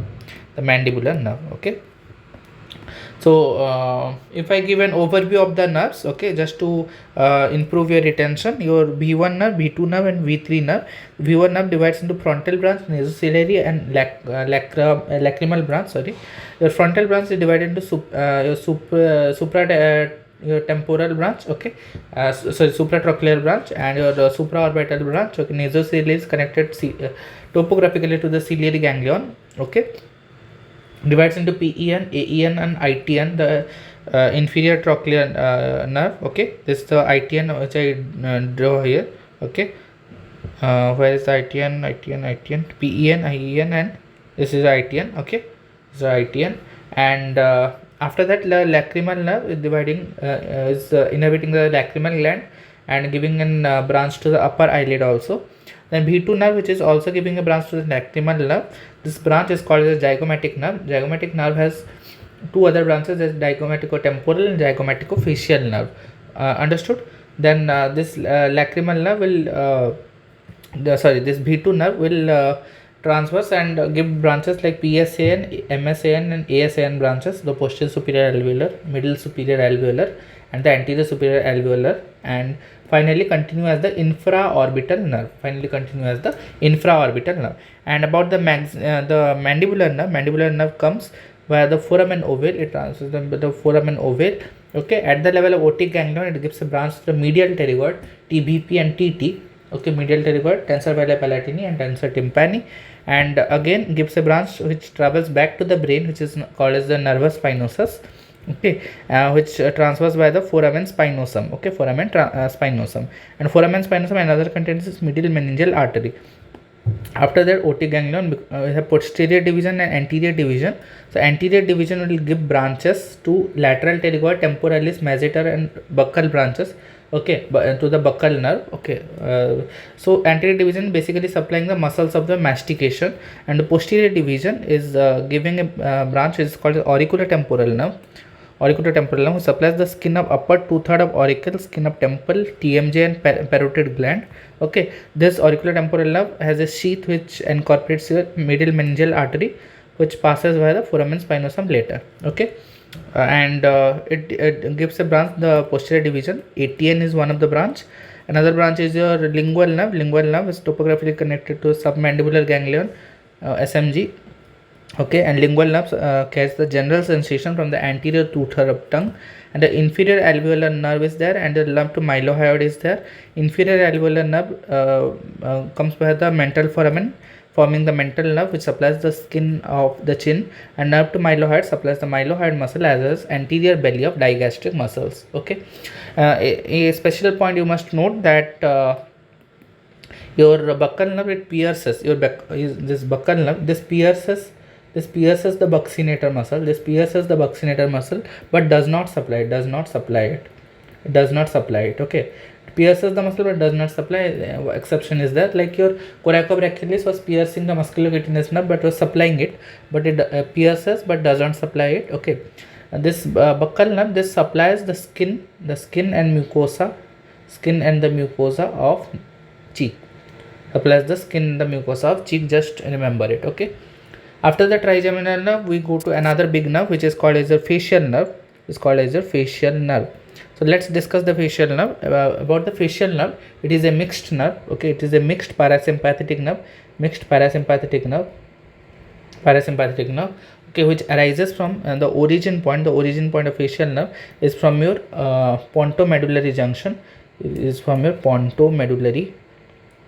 Pontomedullary junction. It has a thicker motor root is there, and a thin sensory root is there, which is called as your nervus intermedius. Okay, sensory root is called as nervus intermedius. Understood? So it arises from the junction between the pons and medulla. If this is the pons, this is the medulla, then it arises from this junction, pontomedullary junction. Okay. Understood? So it arises from the pontomedullary junction. So let's say it arises from the junction between the pons and medulla. Okay, arised here. Okay, then it goes via the internal acoustic meters, IAM, internal acoustic meters. Okay, this is the internal acoustic meters. Okay, and then it comes down and forms a genu. This is called as the external genu. Okay, external genu. Genu means a bend. Okay, and here we have a ganglion which is called as a geniculate ganglion. This is not a parasympathetic ganglion, this is a sensory ganglion. Okay, this is a sensory ganglion.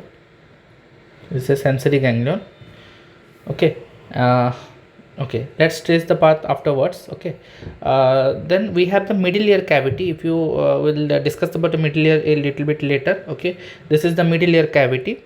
So if this is the middle ear cavity, what will be the course that the facial nerve will come here, and like this it will run along this wall of middle ear. I'm not seeing the wall, so you may get confused. Okay, and here is the stylomastoid foramen. The stylomastoid foramen, it arises from the stylomastoid foramen back. Okay, and about the further course, from the geniculate ganglion, it becomes the greater petrosal nerve. Okay, the greater petrosal nerve runs via the the nerve to pterygoid canal. Okay, the nerve to pterygoid canal. This is the nerve to pterygoid canal. It runs via it. Okay, and here you have a sympathetic plexus present around the internal carotid artery. Here must be the internal carotid artery somewhere, and here is the sympathetic plexus around the internal carotid artery. This will give a nerve, okay, which is a deep petrosal nerve. So deep petrosal nerve, it runs the greater petrosal nerve along with the deep petrosal nerve is called as a Vidian's nerve. Okay, Vidian's nerve. Understood? And this will this will anastomose in this will end in your pterygopalatine ganglion. It will lay in your pterygopalatine ganglion. Okay, understood. Another thing which I want to remark is that in this middle ear cavity, this is a middle ear cavity. In the middle ear cavity, it gives two branches. One is to the stapedius. Muscle. It's the smallest muscle of the body, and another branch is giving to a chorda tympani. Okay, the chorda tympani comes out. From here. This is the chorda tympani nerve. Okay, and goes inside the lingual nerve. Okay, just remember, it goes inside the lingual nerve. Lingual nerve is topographically connected to which ganglion? Your submandibular ganglion. Yes, and we saw earlier in the trigeminal nerve here. So trigeminal nerve is important here, and it supplies the tongue. Okay, it supplies the anterior two-third of your taste from your anterior two-third of the tongue. Okay, so basically what is happening is that the chorda tympani nerve will run inside the lingual nerve. It will relay here. Okay, it will relay here, and the submandibular gland will be supplied. Okay, and here sublingual gland. This is a sublingual gland which will be supplied here, and the submandibular gland will also be supplied. Okay, and the taste from the anterior two-third of tongue. Okay, it will take the taste from anterior two-third of tongue except the circumvallate papillae. It will not take the taste from the circumvallate papillae. Okay, just remember it. Understood. And this nerve, okay, this nerve to pterygoid canal is also called as the Vidian's nerve. Okay, so we have the Vidian's nerve here. Okay, to the Vidian's nerve, this whole nerve is a Vidian's nerve. So to the Vidian's nerve, a branch from the soft palate is there, which takes the taste sensation from the soft palate. Okay, soft palate will give a branch to the Vidian's nerve.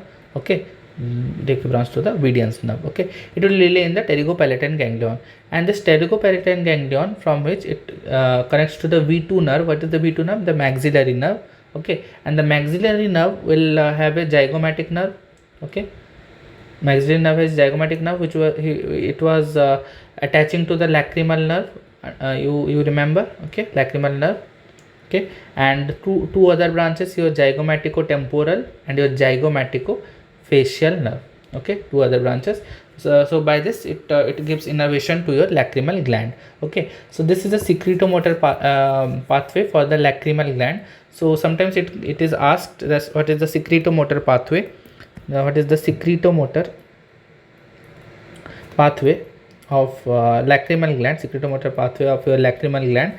So we saw that we had a superior salivatory nucleus in the cranial nuclei and columns. The cranial nuclei and columns we discussed that we had an SSN in the GVE column, SSN and ISN. Okay, what the SSN and ISN? Did we talk about the SSN and ISN? Okay, yes. SSN uses the facial nerve.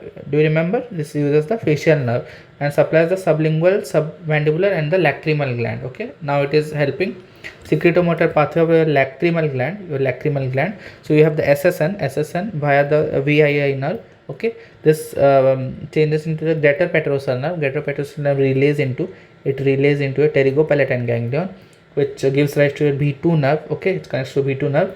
This has a zygomatic branch via the zygomatico-temporal nerve, which supplies the lacrimal gland.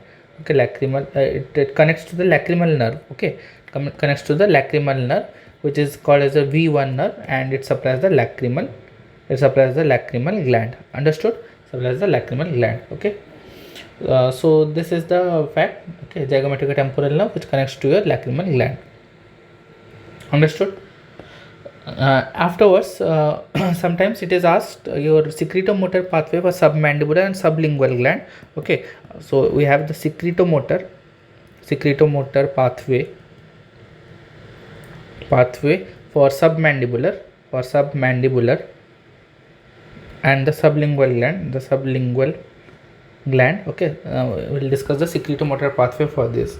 Okay, discussing about secretomotor pathway, this also starts from superior salivatory nucleus via the VII nerve, the seventh nerve, it forms the chorda tympani. This chorda tympani nerve relays into your submandibular ganglion gives rise to your lingual nerve. Okay, lingual nerve, it is connected to lingual nerve, and this lingual nerve supply the submandibular as well as the sublingual gland.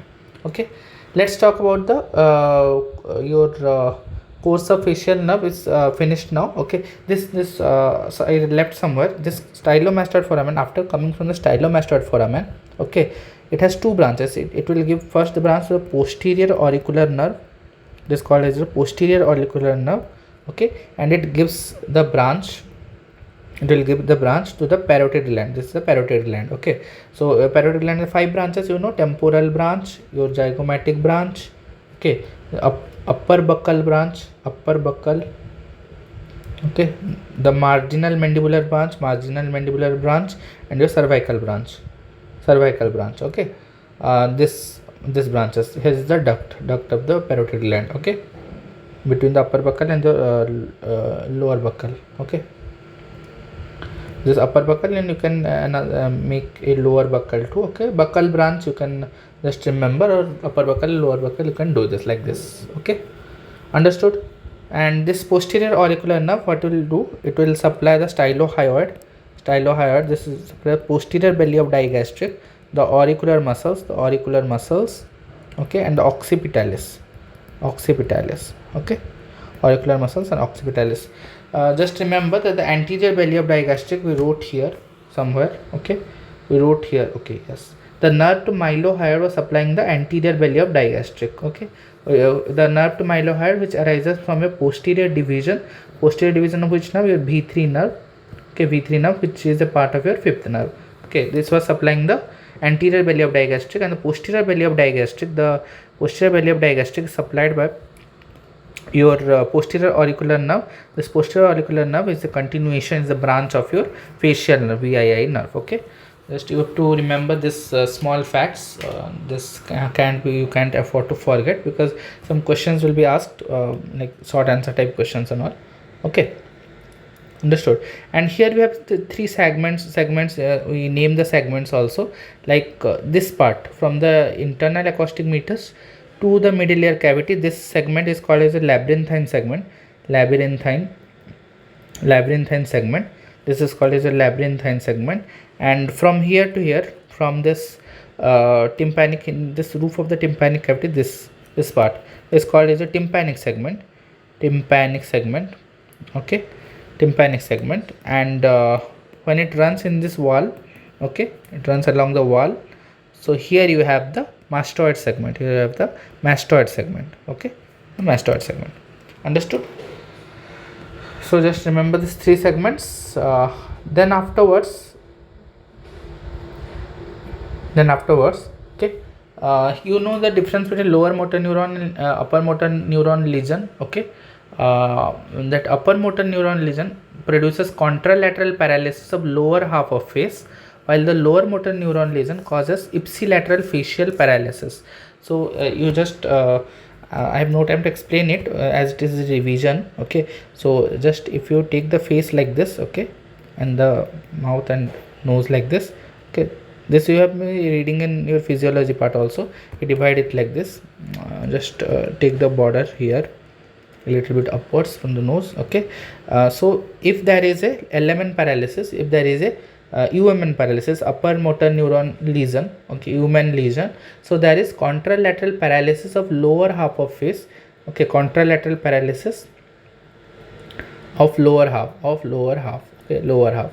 Okay, so if we assume that the right half is affected, right, there is a right upper motor neuron lesion, so in the left side there will be contralateral paralysis of this. Okay, and then if there is an LMN lesion, there is will be ipsilateral paralysis. There will be ipsilateral facial paralysis. This whole part, not of the lower or upper half. This whole part will be paralysis in the same side. Okay, if there is right lower motor neuron lesion, so there will be ipsilateral paralysis on right only. Okay, there is ipsilateral paralysis.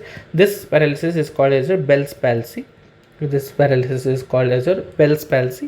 clinical features may be your drooping eyelid is there.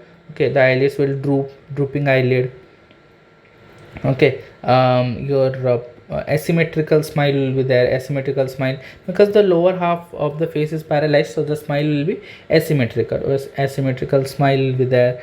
The dry mouth will be there, dry mouth. Okay, xerostomia. Okay, then drooping corner of mouth, drooping corner of mouth. Okay, this all. So talking about the lesions, okay, talking about the lesions at different levels. Okay, let's discuss it in this diagram only. I'm sure you'll understand in this better. Okay, if there is lesion at the level of the stylomastoid foramen, if there is lesion at the level of stylomastoid foramen, if there is lesion here, okay, there is lesion in the stylomastoid foramen, okay, then this all branches will be affected below, which is done. Okay, this is a which lesion? This will be a lower motor neuron lesion. This is a element lesion. So at the level of stylomastoid foramen, the disorder that will be caused will be your Bell's palsy. Okay, so Bell's palsy. Bell's palsy will be caused if there is the lesion is at the stylomastoid foramen level, as it is a lower motor neuron lesion.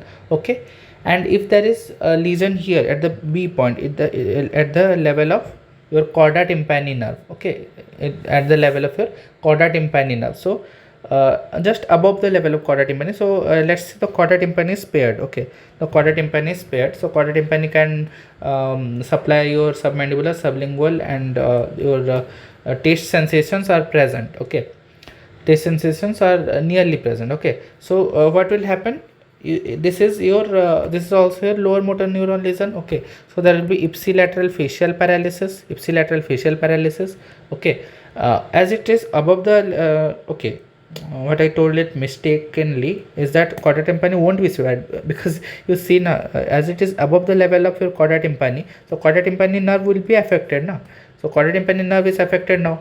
If the chorda tympani is affected, what will be lost? Your ipsilateral loss of taste from anterior two-third of tongue. Okay, anterior two-third of tongue, anterior two-third of tongue, there will be loss of taste, loss of taste. Okay, there will be loss of taste, and there is be reduced salivation. There will be reduced salivation. Understood? And at the level of semicircular canal, if there is injury at the level of here, at the level of semicircular canal, at this level, okay, then the chorda tympani is gone, your Bell's palsy will occur. Okay, obviously your Bell's palsy will occur, and facial paralysis, loss of taste, reduced salivation, plus there will be hyperacusis, plus there will be all the symptoms of B and A, plus there will be hyperacusis. Okay, hyperacusis. Okay, that is enhanced sensitivity to hearing, enhanced sensitivity to hearing. Okay, there will be enhanced sensitivity to hearing. Understood? And another thing, at the level of geniculate ganglion, if there is some lesions, okay, there is the lesion at the level of geniculate ganglion. Okay, if there is level of lesion at the level of geniculate ganglion, this is affected. Okay, so all features will be there: hyperacusis, your ipsilateral facial paralysis, loss of taste, reduced salivation, and all. Okay, then there will be loss of taste from your soft palate also, because this nerve will be affected. There will be loss of taste from your soft palate also, plus loss of taste from soft palate also. Okay, and the syndrome at which this occurs is called as your crocodile tear syndrome. It's called as your crocodile tear syndrome, crocodile tear syndrome, crocodile tear syndrome, or Bogorat's syndrome, or it is called as a Bogorat's syndrome. Okay, why? Because during regeneration, as the fibers are lost, but during as regeneration will occur, so secretomotor fibers for salivary gland, they accidentally grow into lacrimal gland. Okay, the fibers for salivary gland grow into lacrimal gland. So if you put some food in the mouth, if you put some food stimuli in the mouth, so there will be, food is put, then there will be lacrimation. Okay, as the crocodile eats a person, then like false tears are there, so the patient is like that. The crocodile tear syndrome or Bogorat syndrome will occur due to this. Okay, so here you created a mess. Okay, but you learned a lot. Okay, about the facial nerve. Okay, let's go into the course of your glossopharyngeal nerve. Okay, let's go into the course of your glossopharyngeal nerve. Okay, secretomotor pathways you understood. Let's do a smaller nerve. and here we will complete the secretomotor pathway of parotid gland also. Let's discuss the glossopharyngeal nerve. Okay, glossopharyngeal nerve. Glossopharyngeal nerve. It also arises from your medulla oblongata. Okay, it arises from your medulla oblongata. Okay, glossopharyngeal nerve has only one muscle to supply, that is stylopharyngeus. Okay, it will supply only the stylopharyngeus muscle. Understood. So first of all, what will happen is that if here is the pons and here is the medulla oblongata. Okay, it arises from your medulla oblongata. Okay, and it goes here. It goes via the jugular foramen. This is called as a jugular foramen. Jugular foramen. Okay, it goes via the jugular foramen, and it forms two ganglions here. Like let's draw the nerve in yellow, otherwise you get confused. Okay, here it forms two ganglions. Your superior ganglion and your superior ganglion as your and your inferior ganglion. Okay, two ganglions of this nerve are produced. Okay, then the branches will be there. From the inferior ganglion, first branch will be there, which is called as a tympanic branch, or the Jacobson's nerve. It is called as the Jacobson's nerve, which will let's say this is the medial wall. I'm not saying the walls, so as you will get confused. Okay, let's talk about the medial wall of your middle ear. Okay, so the Jacobson's branch will contribute to the tympanic plexus. Okay, this is the that protruded region of the middle ear, which is called as the premonitory. Okay, so it will contribute to the tympanic plexus, and by contributing to the tympanic plexus, it will give rise to a lesser petrosal nerve. Okay, and the lesser petrosal nerve, the same goes foramen ovale, then relay into your otic ganglion. Okay, then otic ganglion will give rise to your B3 nerve. B3 nerve will form the ATN, auriculotemporal nerve, and this auriculotemporal nerve will give innervation to your parotid gland also. Okay, parotid gland. Understood? This will be a secretomotor pathway of your parotid gland. Understood? Afterwards, it gives a branch to only muscle it supplies, the stylopharyngeus. The stylopharyngeus is the only muscle it supplies, and again it will give a branch to the tongue. Okay, it will give a branch to your tongue and your soft palate. This is a soft palate, this is a hard palate, so it also gives a branch to your tongue and your this is a tongue and your soft palate. Okay, also gives a branch to your tongue and the soft palate. Okay, this branch to the tongue, is called as a tonsillar branch. This branch to your soft palate is called as a tonsillar branch, and the branch to the tongue is called as a lingual branch. So the sensations from the posterior one third of tongue is carried out by this lingual branch, which is a branch of your glossopharyngeal nerve. Okay, glossopharyngeal nerve, which is your ninth nerve. Okay, understood? So the taste sensations from the posterior one third of tongue, and from circumvallate papillae also, from CVP. From anterior one third of tongue, it was taken by the lingual nerve, which was a branch of your facial nerve, but here it is the lingual branch of your glossopharyngeal nerve, which will take the taste sensation from posterior one third of tongue and from the circumvallate papillae. Understood? And you have the tonsillar branch. Tonsillar branch is carrying general sensations from your tonsils and the soft palate. Okay, understood? So this is the course, and another branch is there. Another branch is given to your carotid body and the carotid sinus. Okay, and this branch of the glossopharyngeal nerve, which gives innervation, is called as your nerve of Herring. Nerve of Herring is there. Nerve of Herring. This is important. Nerve of Herring and nerve of Sian. These both nerves are helpful in your regulation of BP. Okay, which is must read in physiology. And this is the nerve of Herring. Nerve of Herring will give the innervation to your carotid body as well as the carotid sinus. Okay, so there is the carotid sinus present, and here you have carotid bodies present. Carotid bodies, so it gives innervation to the carotid body and carotid sinus. Okay, in the wall of your carotid artery. Understood? So let's discuss about the secretomotor pathway at last. Okay, secretomotor secretomotor pathway of your parotid gland. Okay, talking about secretomotor pathway, and the parotid gland starts from inferior salivatory nucleus. Okay, so superior salivatory nucleus gives innervation to your submandibular and the sublingual gland and the lacrimal gland. In the inferior salivatory nucleus, parotid gland is given innervation. It travels via the ninth nerve, via the Jacobson's nerve, Okay, Jacobson's nerve, which continues in the tympanic plexus, and the lesser petrosal nerve is formed, which relays into the otic ganglion. The otic ganglion gives rise to a V3 nerve. Okay, V3 nerve, and V3 nerve, the branch is auriculotemporal nerve.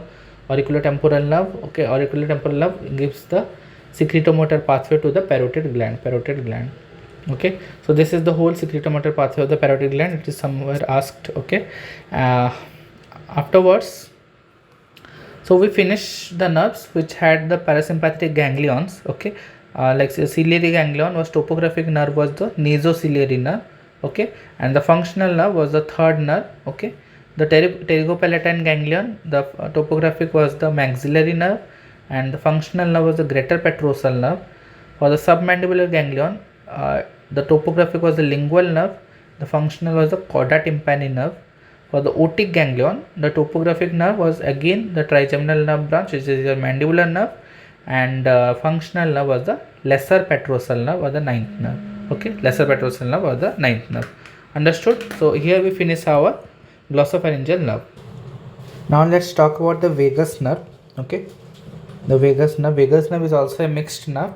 Okay, so talking about the course of vagus nerve, vagus nerve has a the vagus nerve is also the ganglion. Okay, from the pontomedullary junction it arises. Okay, it also arises from just below the medulla oblongata and pons is there. Just below the pontomedullary junction it arises. It also goes via the jugular foramen and forms the superior ganglion and inferior ganglion. It has a meningeal branch which supplies the dura mater posterior cranial fossa. This is the meningeal branch. Okay, which supplies the dura mater posterior cranial fossa. Okay, then it goes down. I'm drawing it with red, don't mind. It's not an artery, it's a nerve only. Okay, it has a sinus nerve present. Okay, nerve of Sian it is also called. It supplies the carotid body, your carotid body and your carotid sinus. Okay, then it has another branch which will go down. Okay, this another branch which will go down.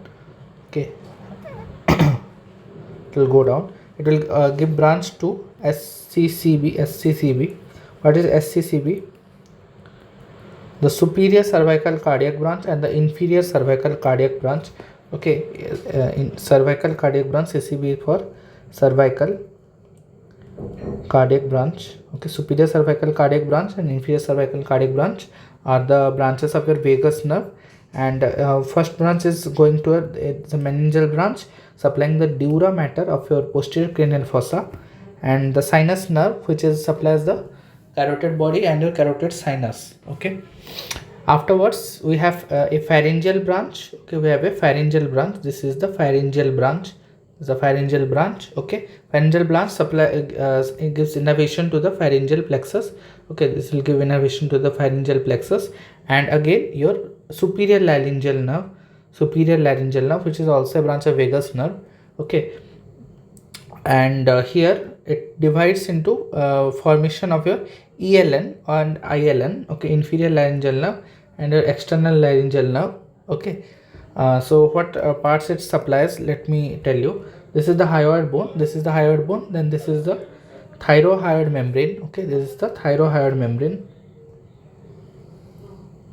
So thyrohyoid membrane is supplied by the inferior laryngeal nerve. Okay, so ILN supplies it. Okay, and here you have the thyroid cartilage, and the thyroid cartilage. After thyroid cartilage we have cricoid cartilage. Okay, and between this thyroid cartilage and cricoid cartilage we have a cricothyroid,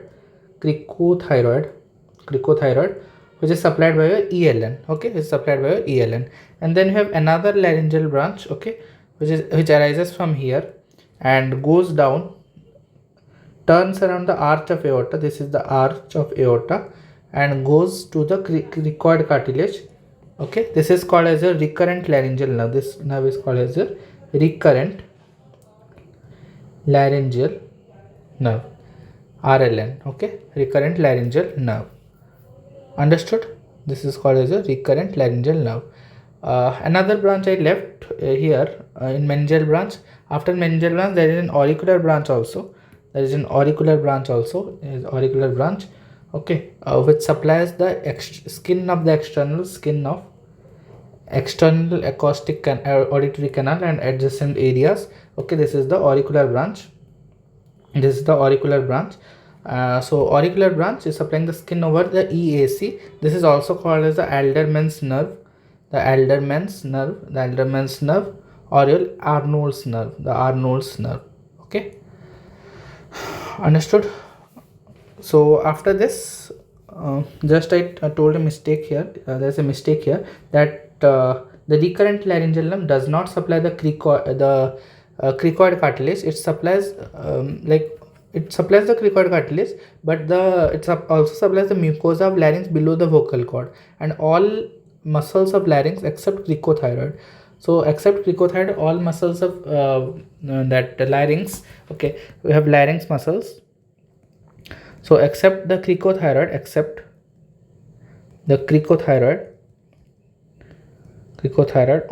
all are supplied by your vagus nerve. Okay, all are supplied by your vagus nerve.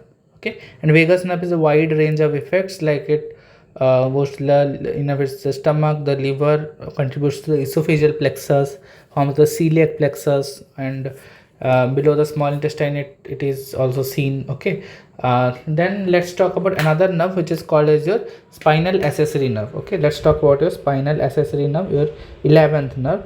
Okay, the spinal accessory nerve. So 11th nerve has two parts. One is your cranial accessory part,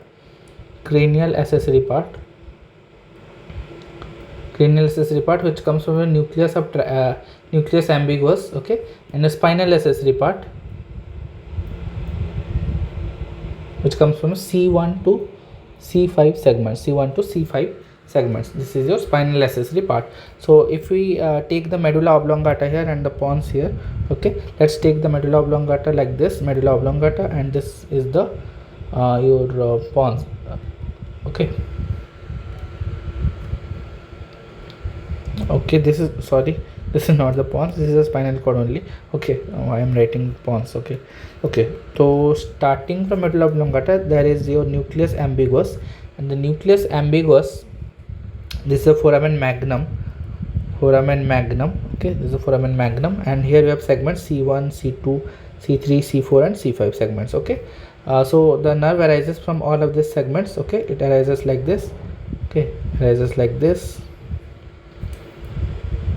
This is the spinal part, the spinal accessory part, which will supply the sternocleidomastoid as well as the trapezius muscle. Okay, and arising from the nucleus ambiguous, there is the cranial accessory part. Okay, which will go via the jugular foramen. This will also go via the jugular foramen. Here is the jugular foramen. Okay, cranial accessory part. Okay, and this will supply your pharyngeal plexus, Okay, pharyngeal plexus, all muscles of palate muscles except your TVP was supplied by which nerve? Do you remember? Yes, TVP was supplied by your mandibular nerve. Do you remember the course here? Yes, I expect so. You remember the course. Here, look at this. At the level of otic ganglion, there is a nerve to medial pterygoid, and nerve to medial pterygoid has two other branches, the TVP and TT.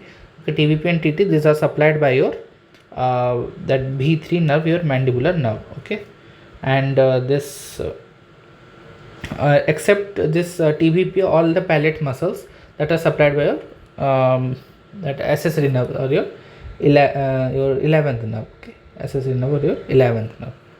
Understood? The cranial accessory part.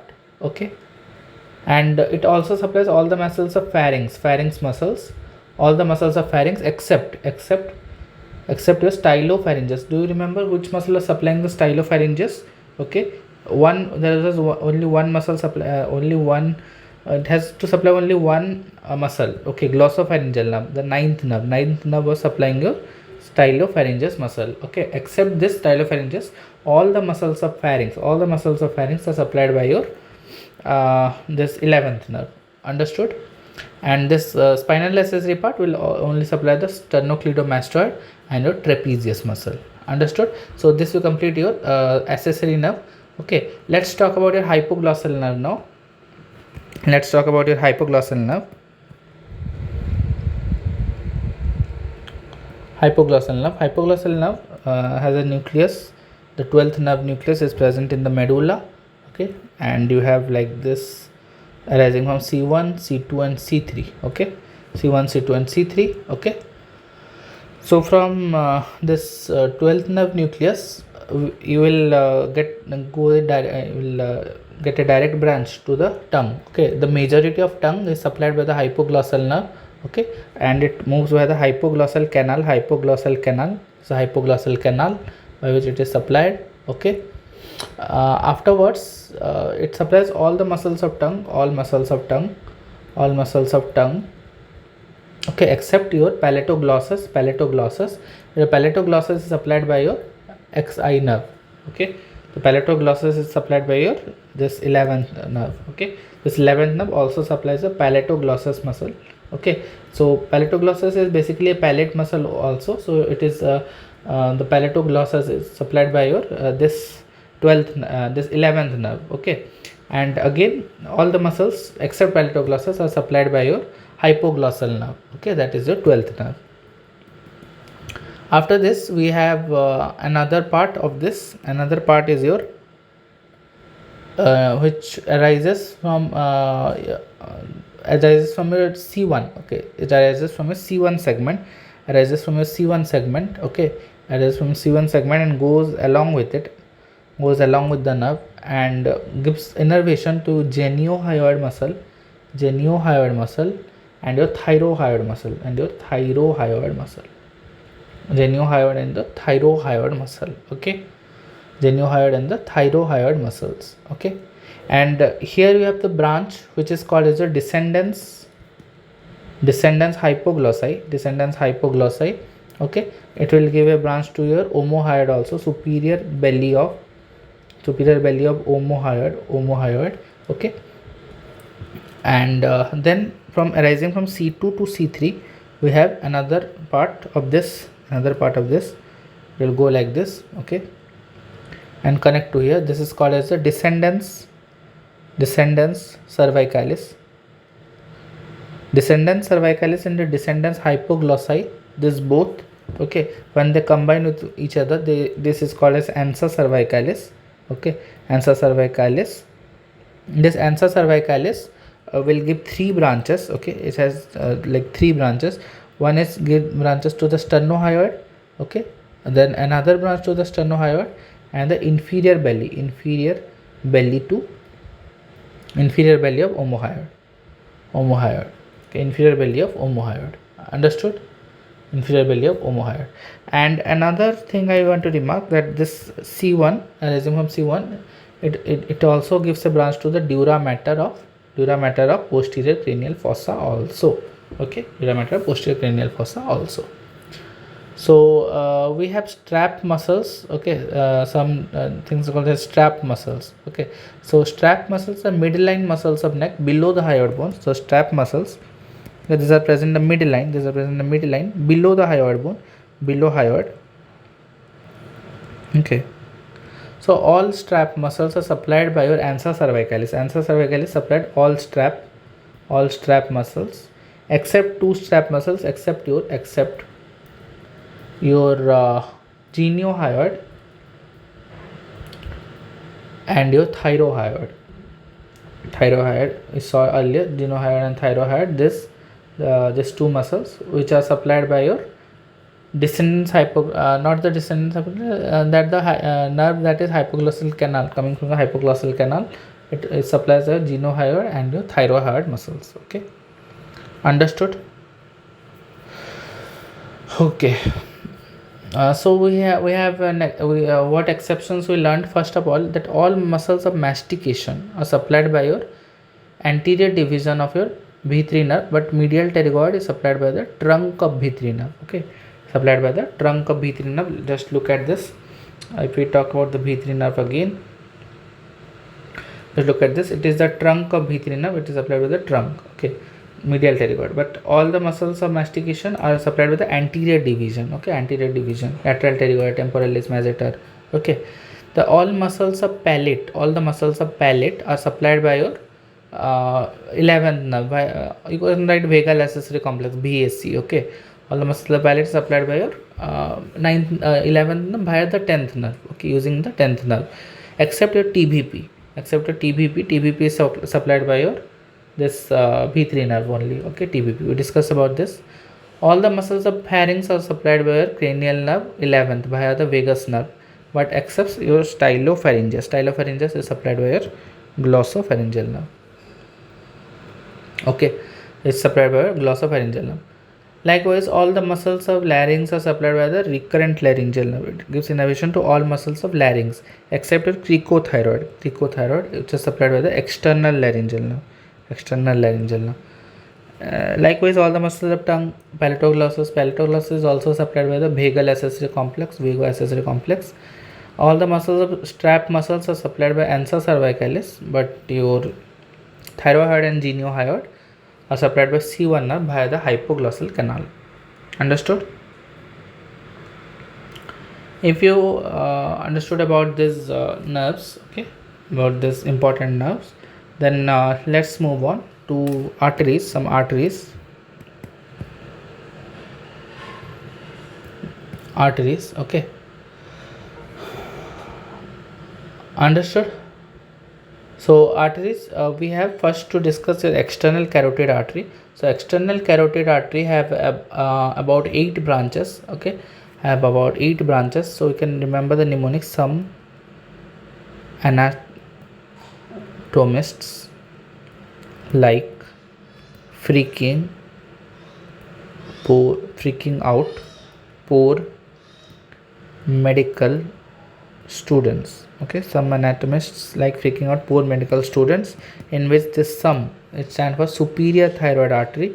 It is the superior thyroid artery. Okay, anatomists is the ascending pharyngeal artery. Okay, L for lingual artery, F for facial artery, O for occipital artery, P for posterior auricular artery,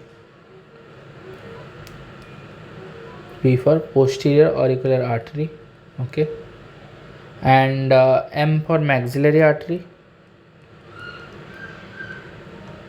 and S for superficial temporal artery. Okay, this is superior, this is superficial. Okay, and this is superior thyroid, this is superficial temporal. Don't get confused between STA and STA. Okay, so let me draw the arteries. Okay, which are medial, which are lateral, we will see here. Okay, so if I have to draw, let's start from the common carotid. CCA, CCD between internal carotid artery and the external carotid. Our main focus is the external carotid artery. So external carotid artery. External carotid artery will give the your superior thyroid artery like this. Okay, superior thyroid artery like this, STA. Okay, then your ascending pharyngeal artery like this, ascending pharyngeal artery. Okay, then your lingual artery here, lingual artery. Okay, then your facial artery here, facial artery. Okay, then your occipital artery here, occipital artery, and your posterior auricular artery here, posterior auricular artery. Okay, posterior auricular artery and your occipital artery, these are posterior branches. Okay, ascending pharyngeal artery is the only medial branch. Okay, and the maxillary, okay, we haven't talked about maxillary yet, and afterwards it gives the maxillary artery and continues at the superficial superficial temporal artery. Okay, so the maxillary artery and the superficial maxillary artery and the superficial temporal artery, this both are called as the terminal branches. These both are called as the terminal branches of external carotid artery, ECA. Okay. Okay. So maxillary artery, which is also the largest branch, maxillary artery is the largest branch, just importantly remember. Okay, and the facial artery, the maxillary, the lingual, and the superior thyroid artery. Okay, these are your anterior branches. Understood? So you can remember this in a sequence so that you can draw in a diagram. Okay, just you have to remember these things. Talking about subclavian artery, so you know subclavian artery is divided into three parts. Okay, subclavian artery has three parts of it. Okay, these three parts are there of subclavian artery, and subclavian artery is divided into three parts by a muscle which is called as a scalenus anterior muscle. So this is a scalenus anterior muscle. This will go, the artery will go posteriorly. Okay, this let me draw it dotted. Okay, the artery will go like this. Okay, so what are the parts of the subclavian artery? The first part, this is the second part, and this is the third part. So subclavian artery, part 1, 2 and the 3. So remember the mnemonic vitamin C and D. So VIT stands for your vertebral artery. Okay, your internal thoracic artery and your thyrocervical trunk. This is your costocervical trunk. Okay, and D is your dorsal scapular artery. Okay, understood? So if you have read upper limb, you must have known the thyrocervical trunk is that dorsal scapular artery will form the anastomosis at the lower angle of your scapula. Okay, scapular anastomosis and all. Okay, we're not going into details of that. Lead in upper limb. This is your muscle, that is scalenus anterior, not serratus anterior. This is your scalenus anterior muscle, and the scalenus anterior muscle dividing into these parts. Okay, let me draw the parts if you want. Okay, you can draw that. So first of all, the first branch is the vertebral artery. Vertebral artery goes via the foramen transversarium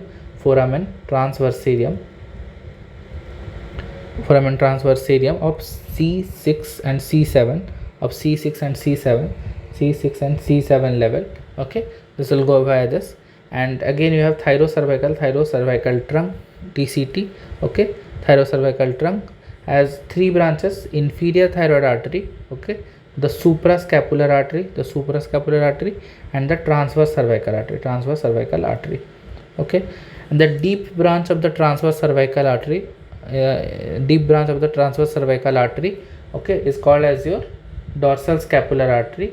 Okay, is also called as your dorsal scapular artery, and this forms the anastomosis at inferior angle of scapula. Okay, and from the second part arises your costocervical trunk.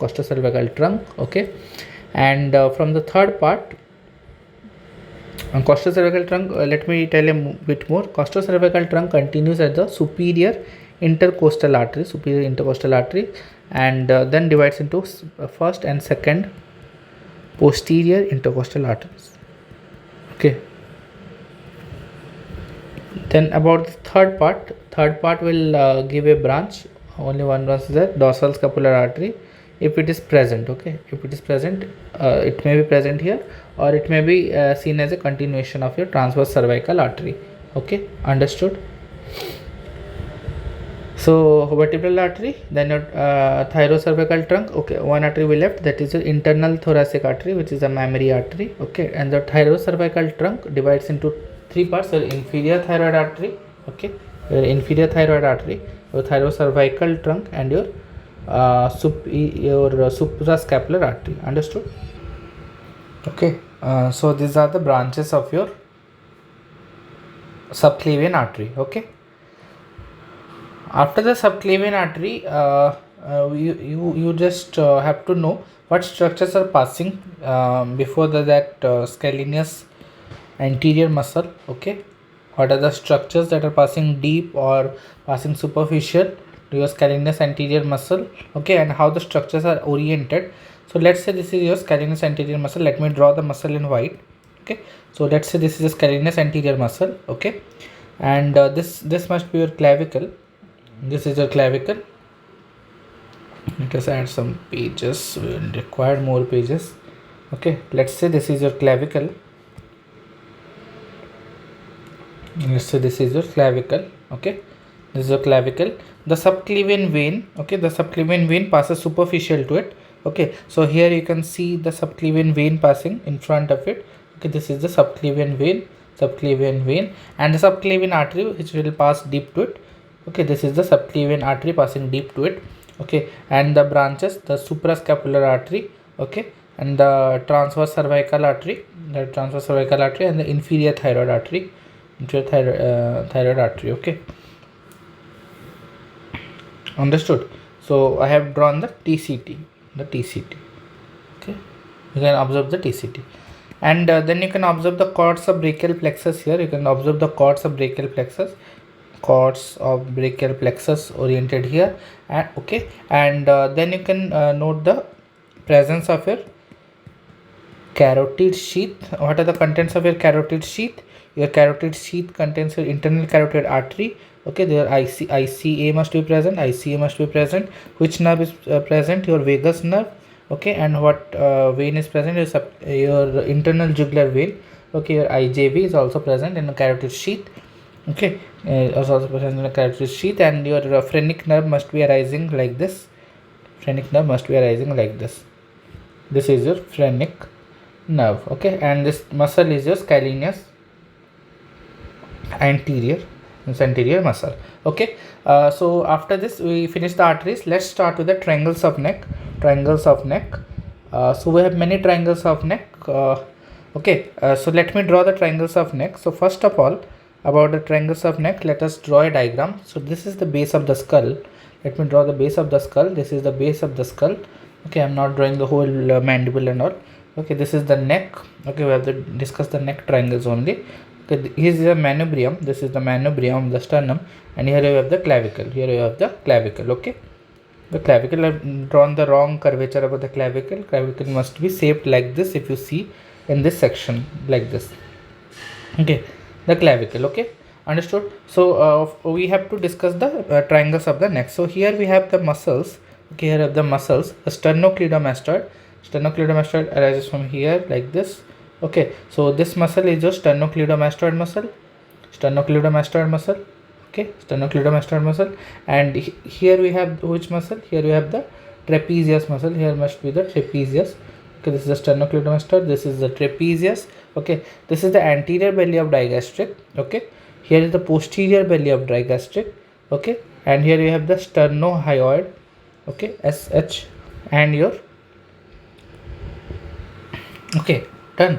And this part is your inferior belly of digastric. Okay, and this must be your hyoid bone. Here. This must be your hyoid bone present over here. Okay, so these muscles are basically dividing the neck space into these structures, into these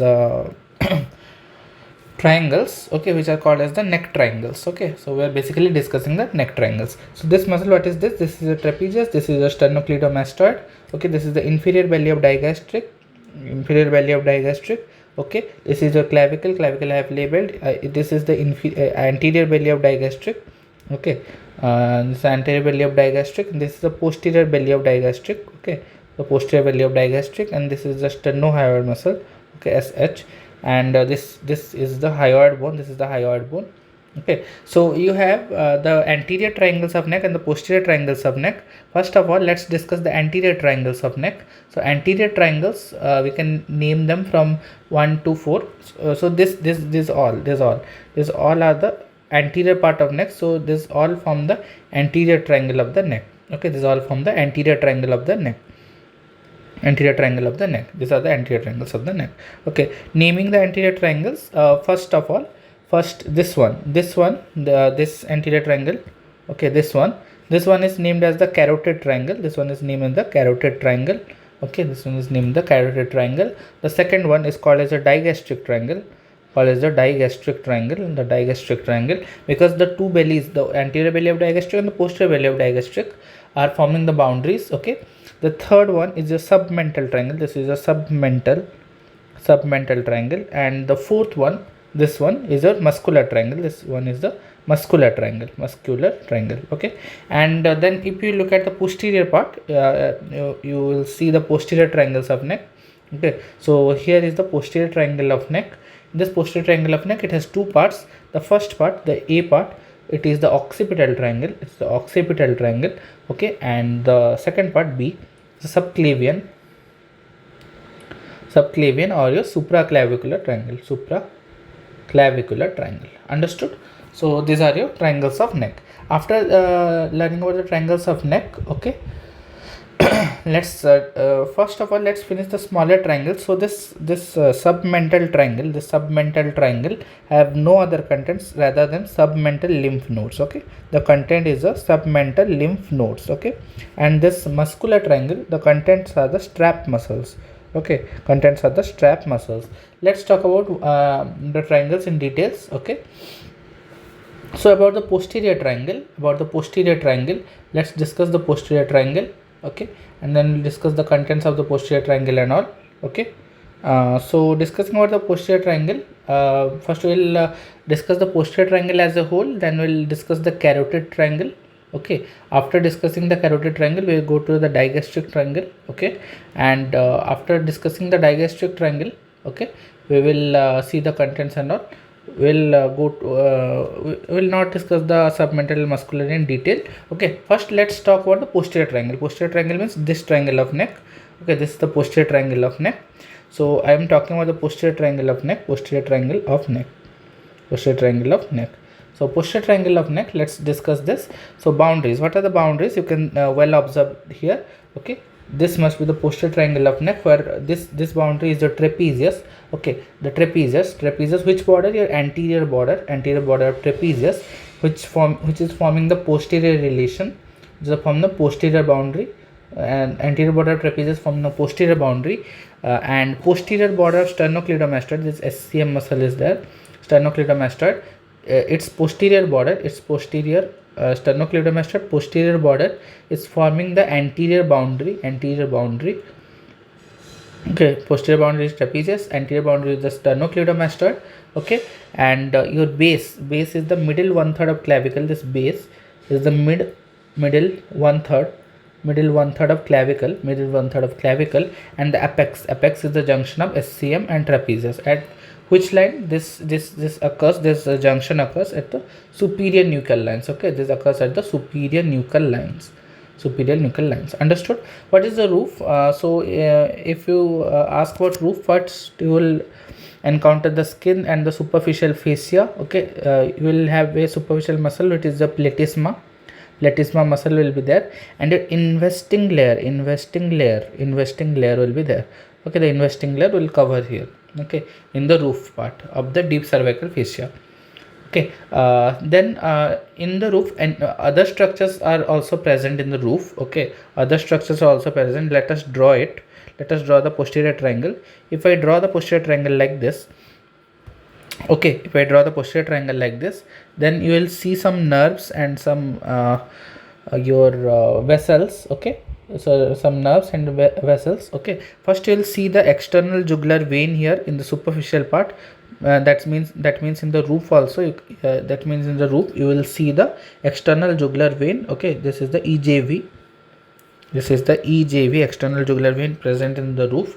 Okay, external jugular vein is present. Then you will see a nerve point. Okay, many nerves will arise from there. Okay, a nerve point. So let's discuss the nerve point. So here, first of all, The nerve point is here. Okay, first it will give a nerve which is called as the lesser occipital nerve. Lesser occipital nerve, C2 nerve in root value was there. Okay, then it will give another nerve which is called as great auricular nerve. Great auricular nerve. Okay, great auricular nerve, understood.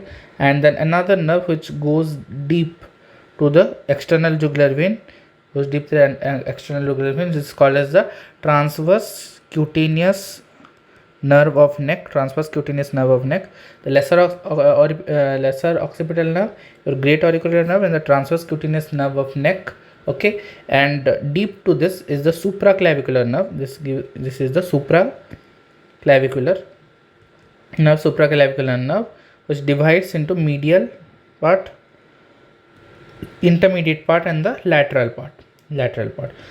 So these are also present in the roof of the posterior triangle. Okay, so great auricular nerve, what is the great auricular nerve? It runs along with the external jugular vein only. Okay, the great auricular nerve, it is running like this. I have drawn it little okay, it is just, you can see that the great auricular nerve, it is just parallel to the external jugular vein. Okay, it runs with the external jugular vein. Okay, and supplies the skin of the lobule of ear, supplies the skin of lobule of ear, and the skin of angle of mandible, okay, understood. And the floor, let's this was the roof is skin, superficial fascia, investing layer, your lesser occipital nerve, great auricular nerve, transverse cutaneous nerve of neck. Okay, and your external jugular vein is there, these parts are there. Okay, and this point is called as a nerve point. Okay, just importantly remember this is the roof. If you talk about the floor, of the posterior triangle, the floor, so floor is formed by muscles specifically. Okay, the skull, the muscles of your head. Okay, so which muscles will be forming the floor? Okay, so this muscle is called as semispinalis capitis. Okay, semispinalis capitis. This muscle is called as splenius capitis. Okay, then levator scapulae,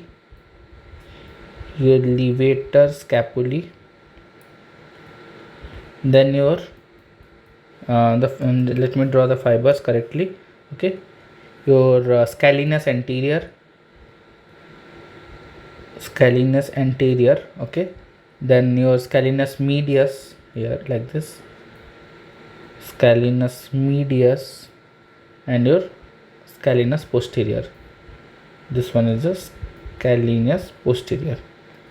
Okay, and these muscles are covered by the prevertebral fascia. Okay, so this is called as the carpet of the posterior triangle. Which one? The scalenus anterior, the scalenus medius, and the scalenus posterior. These are covered by your prevertebral fascia, as we saw in previous diagrams. Okay, and that's why it is called as the carpet of the posterior triangle. Okay, these three muscles form the carpet of the posterior triangle. Okay, so let's talk about what are the contents that are there in your posterior triangle. Okay, what are the contents of the posterior triangle? Okay, talking about contents, let's discuss the contents. This is your posterior border of sternocleidomastoid, which is forming the anterior boundary.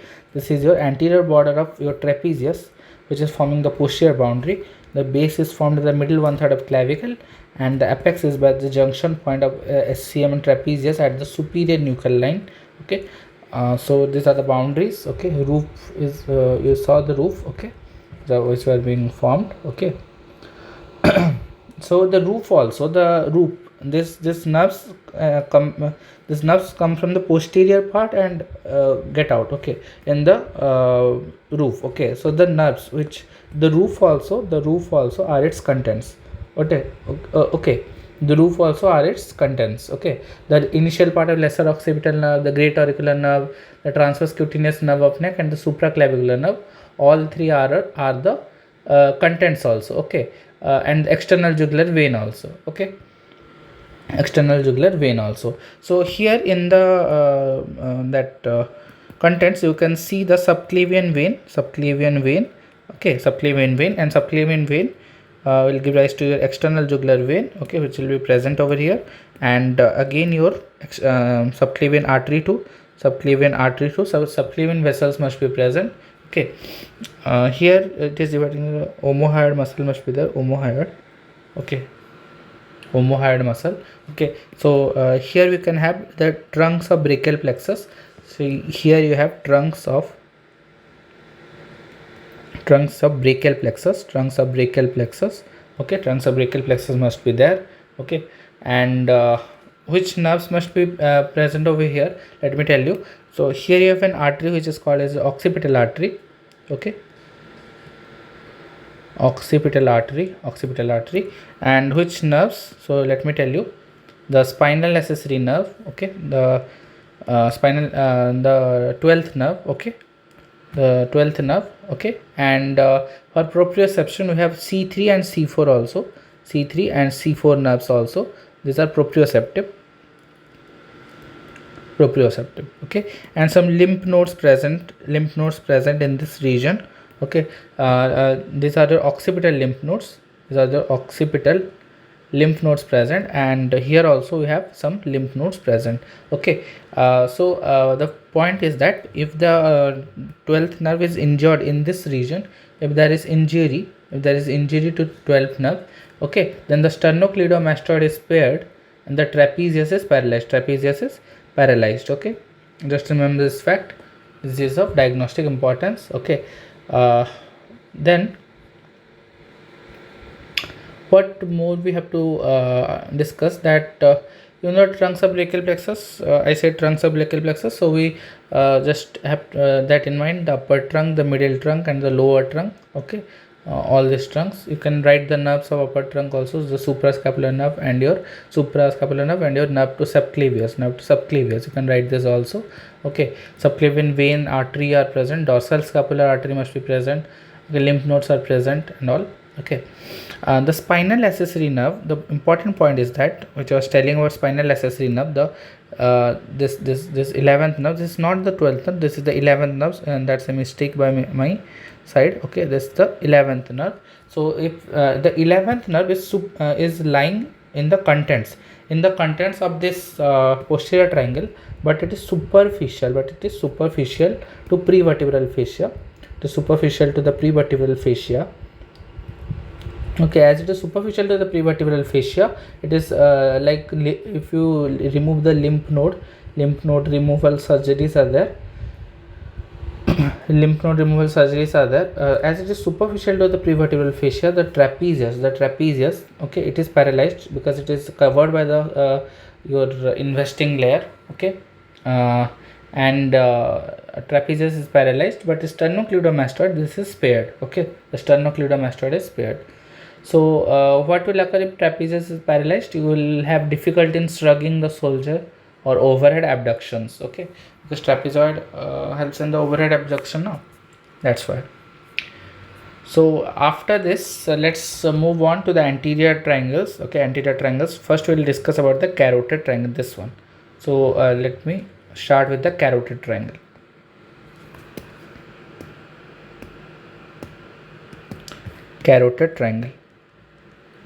Discussing about carotid triangle, you know the boundaries of the carotid triangle. So this is the carotid triangle, like this, okay, somewhat like this, okay. The posterior border is the anterior border of sternocleidomastoid, okay. Here the sternocleidomastoid must be present, the sternocleidomastoid which border the anterior border of sternocleidomastoid, and this must be forming a posterior boundary, okay. And the anterior superior part is formed by a posterior border of digastric muscle, okay, and your anterior part is formed by your superficial border of omohyoid, SBOH. This is not SBDH, this is SBOH, this is of omohyoid, okay. This from the anterior inferior part, okay, and this from the anterior posterior part, anterior superior part, okay. So this have three borders, anterior superior and anterior inferior. What is the roof? You must be knowing about the roof of the carotid triangle. So carotid triangle has a skin, the superficial fascia, the platysma will cover it, platysma muscle will cover it. Then you will have cervical branch of seventh nerve, facial nerve. Okay, cervical branch of facial nerve will be seen in this carotid triangle. So if you just go to the facial nerve, so if I have told you that it has a cervical branch, okay, if I have told that it has a cervical branch, have I told somewhere?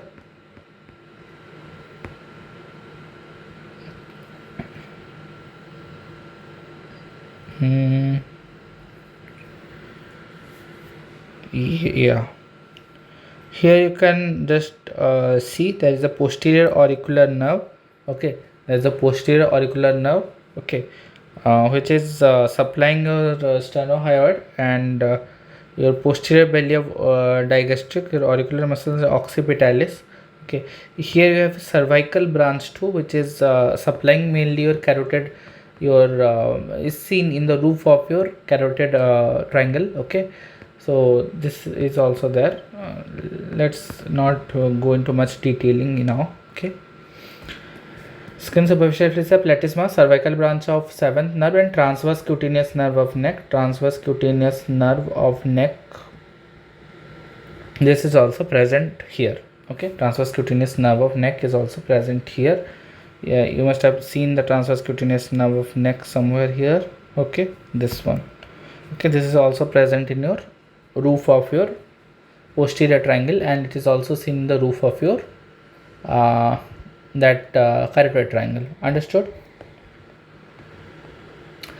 Okay, so after the roof, okay, let's discuss the floor. So what must be the floor? So actually the triangle is present just over the thyroid. Okay, that means the thyroid cartilages and thyrohyoid membrane. Like the triangle is present like this. The lesser cornea, the greater cornea hyoid is there. The thyrohyoid membrane is there. I'm marking it with green. The thyroid, this is a thyrohyoid membrane. Okay, and here we have the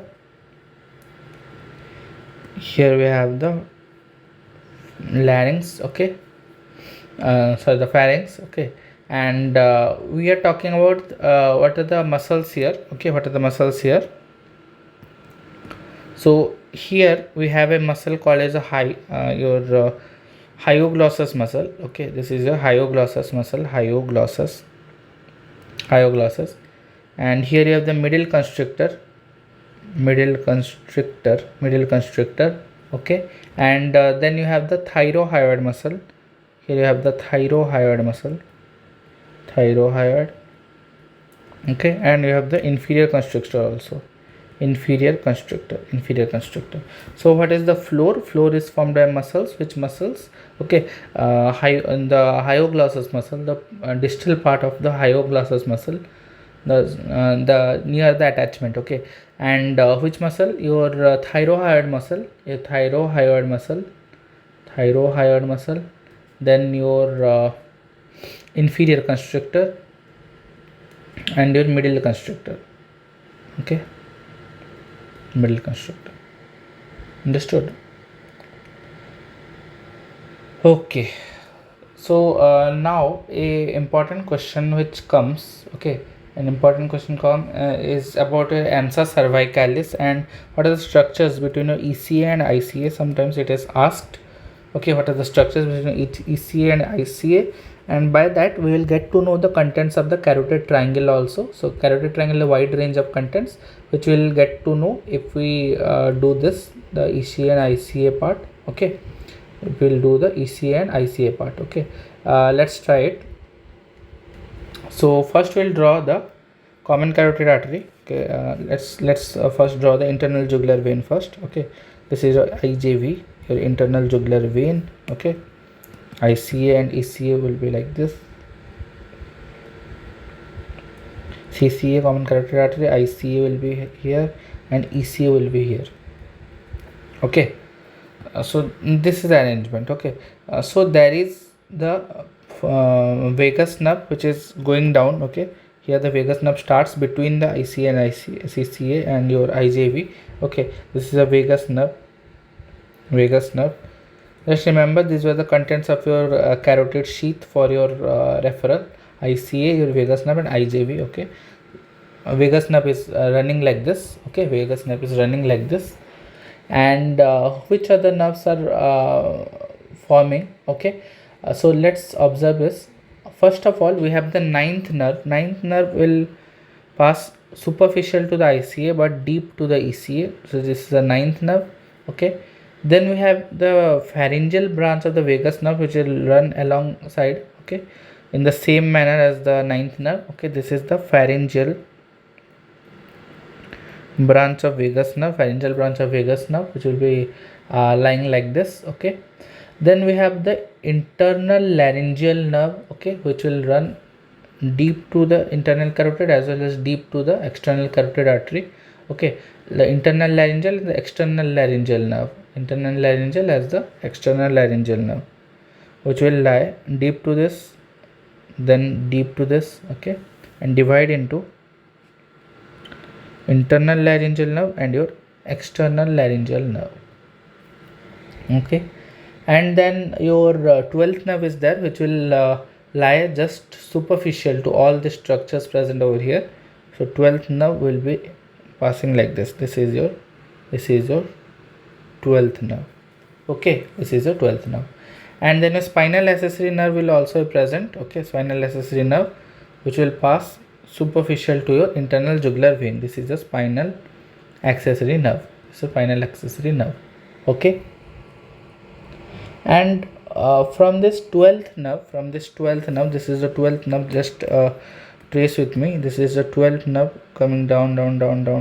Okay, from this 12th nerve, a contribution is given. Is given downwards. Okay, and from here contribution comes. Okay, which forms a loop-like structure. And this loop-like structure, is called as your ansa cervicalis.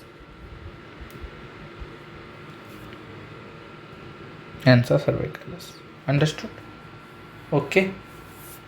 So this is the complex, a little bit complex, the nerve arrangements around your ECA and ICA.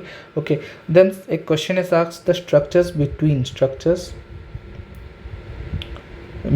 your ECA and ICA structure. What are the structures passing between your ECA and ICA?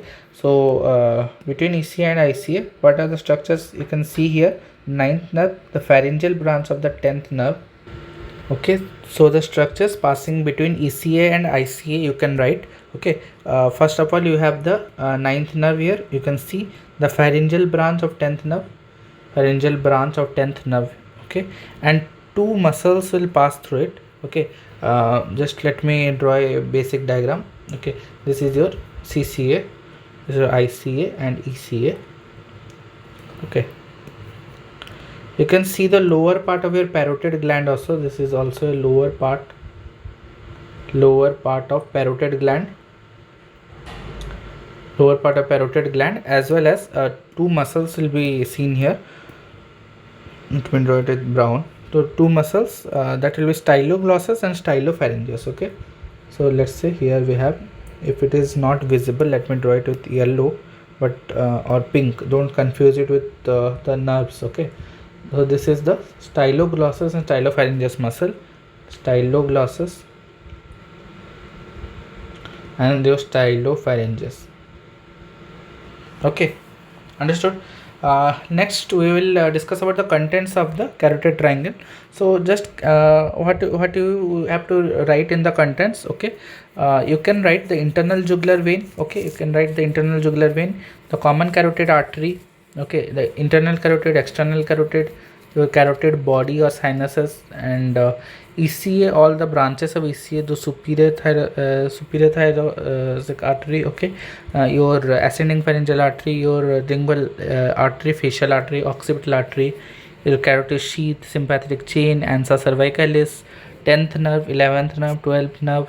10th nerve is superior laryngeal nerve. Okay, divided into external laryngeal and internal laryngeal. Okay, this is the superior laryngeal nerve, you know. Okay, this is divided into internal laryngeal and external laryngeal nerves. Okay, these are the branches of the 10th nerve, vagus nerve. Okay. uh, okay, you can well write the contents of carotid triangle. You have to just see what are this and just enumerate this. Okay, after this let's go to another triangle, the last one, which is called as the digastric triangle. Okay, so let's talk about the digastric triangle. So talking about digastric triangle, let's say here you have the base of the skull, here the base of the skull. Okay, the two muscles which are forming the boundary. Okay, and let's draw the hyoid bone also. Let's draw the hyoid bone for a reference. This is the hyoid bone for a reference. Okay, the two muscles which are forming the boundary is the anterior inferior belly of digastric, the anterior belly of digastric, okay, and your posterior belly of digastric and stylohyoid muscle. Okay, I just attached it to the wrong part. So attached to the posterior surface of your hyoid bone. Okay, and your sternohyoid and your posterior belly of digastric, sternohyoid and posterior belly of digastric. Okay, these are attached to this parts. Okay, so here you can label this. This is the anterior belly. Let me write this: anterior belly of digastric, this is the posterior belly of digastric, and your stylohyoid. Okay, this is the digastric triangle. Okay, the digastric triangle, understood. And the base, how the base is formed? Base is formed at the base of mandible, and it's the imaginary line, the base of mandible as well as the imaginary line that is connecting the angle of mandible to the mastoid process.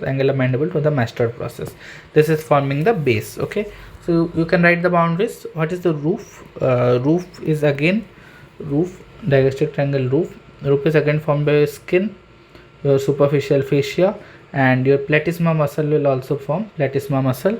Okay, your cervical branch of seventh nerve will form. Okay, cervical branch of seventh nerve, which was forming also the roof of your carotid triangle. Okay, and the investing layer of deep cervical fascia, understood. And what about the floor is formed by three muscles. Okay, one is the mylohyoid.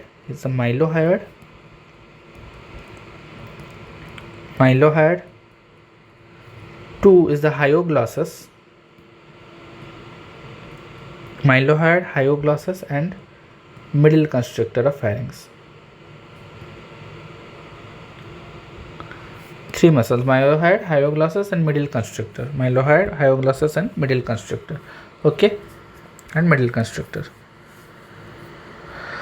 Okay, so sometimes the hyoglossus muscle is also asked. The deletions of hyoglossus muscles are also asked, and by knowing the hyoglossus muscle, you can enumerate the contents of this digastric triangle. So let's learn about a hyoglossus muscle. Okay, the hyoglossus. Let's say here is the tongue. Okay, let me draw the tongue. Is the tongue. Okay, and let's draw the hyoid bone now. Hyoglossus means it will originate from a hyoid. Okay, the lesser and the greater corner of hyoid, and it go till the tongue. Okay, this whole muscle and this part, take a wider one. Okay, this purple shaded part is your which muscle? Is your hyoglossus muscle. Okay, so here we have another muscle which is called as a styloglossus. Okay, here you have another muscle like this. Okay, this is called your styloglossus. Here you have the lingual nerve passing superficial to the hyoglossus muscle. The lingual nerve passes via this. Lingual nerve topographically connected to this submandibular ganglion. This is submandibular ganglion. This is the lingual nerve. Okay, and here you have the submandibular gland, and the submandibular gland has which duct? Your Wharton's duct. Wharton's duct is present in your submandibular gland. So you have this Wharton's duct of submandibular gland, and your submandibular gland present in it. Okay, SMG, and the Wharton's duct. Okay, and then you have the 12th nerve also.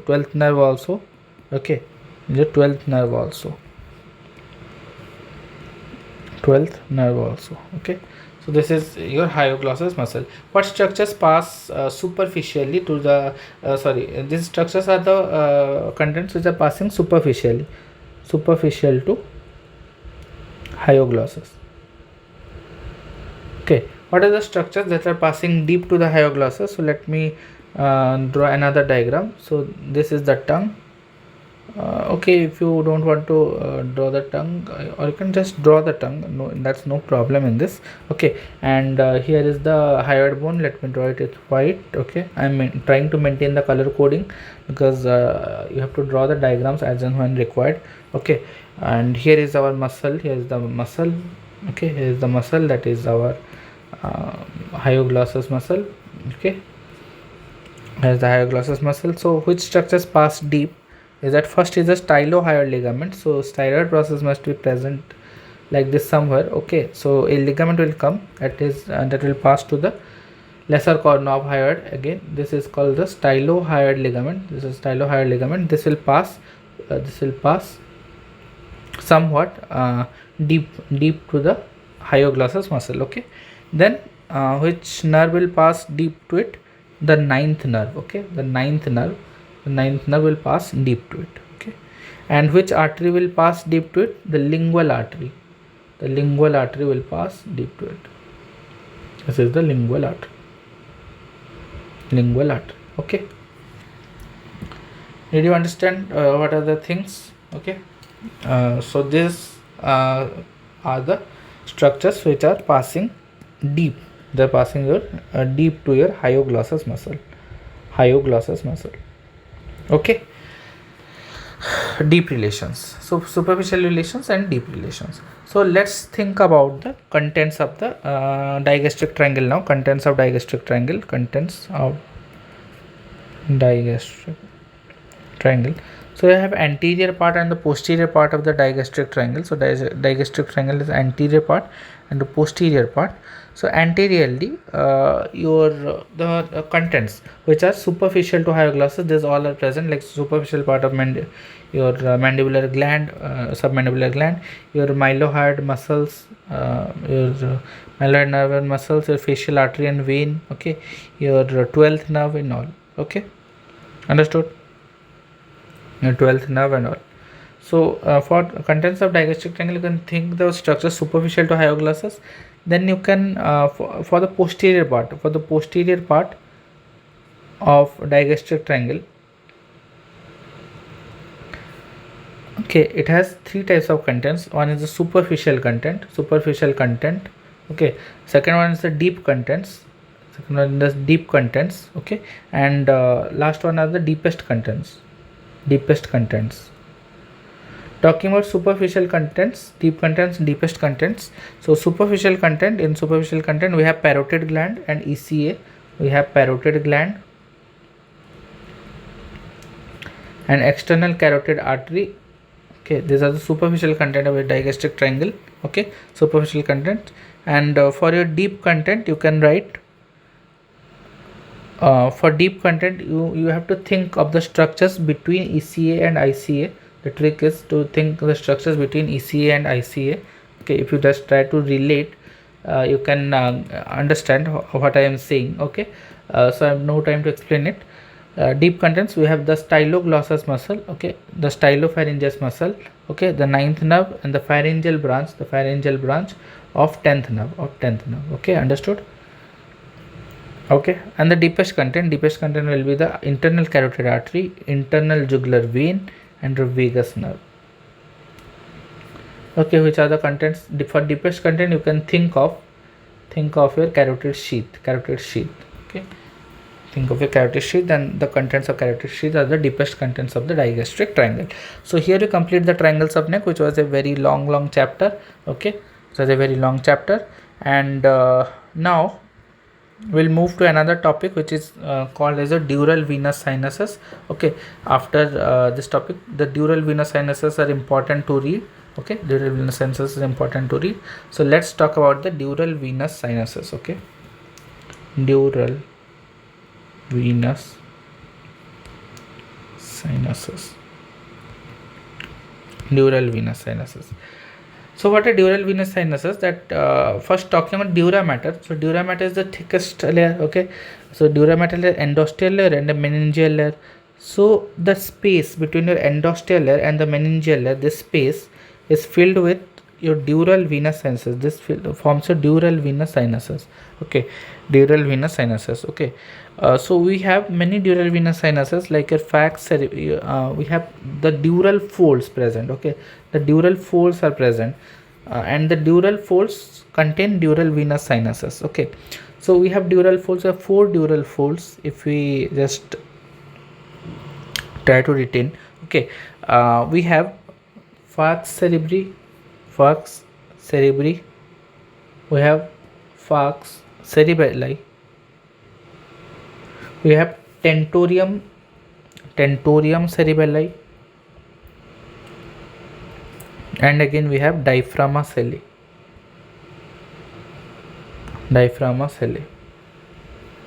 Okay, so these are 4 dural folds present. Okay, 4 dural folds present. Let's talk about falx cerebri. Okay, talking about falx cerebri, it has many sinuses. We'll talk about the sinuses. Okay, just you take an atlas or search images in your internet. I have no time to insert images now. Okay, so I'm drawing just the schematic section. This is the falx cerebri, and this is the falx cerebri. Okay, this is a your dural venous fold. Okay, dural fold, which is made up of your meningeal layer. Okay, all the dural folds, these dural folds are made up of the meningeal layer only, the meningeal layer of your dura mater. Okay, so falx cerebri, talking about this. Okay, this will have many dural venous sinuses. I'm tracing the dural venous sinuses. Just keep on seeing. This first one is called as a sagittal sinus. This is called a sagittal sinus. Okay, this one is called as a straight sinus. This is a sagittal sinus. This is a straight sinus, and this one is your inferior sagittal sinus. Okay, this is a sagittal sinus, the superior sagittal. I forgot to tell you, this is the superior sagittal sinus, and this one is the inferior sagittal sinus. Okay, this one is the inferior sagittal sinus. Okay, and the falx cerebri, if I tell about the extent is from this anterior end. This anterior end is attached to your crista galli. Okay, and the posterior end attached to the superior surface of tentorium cerebelli.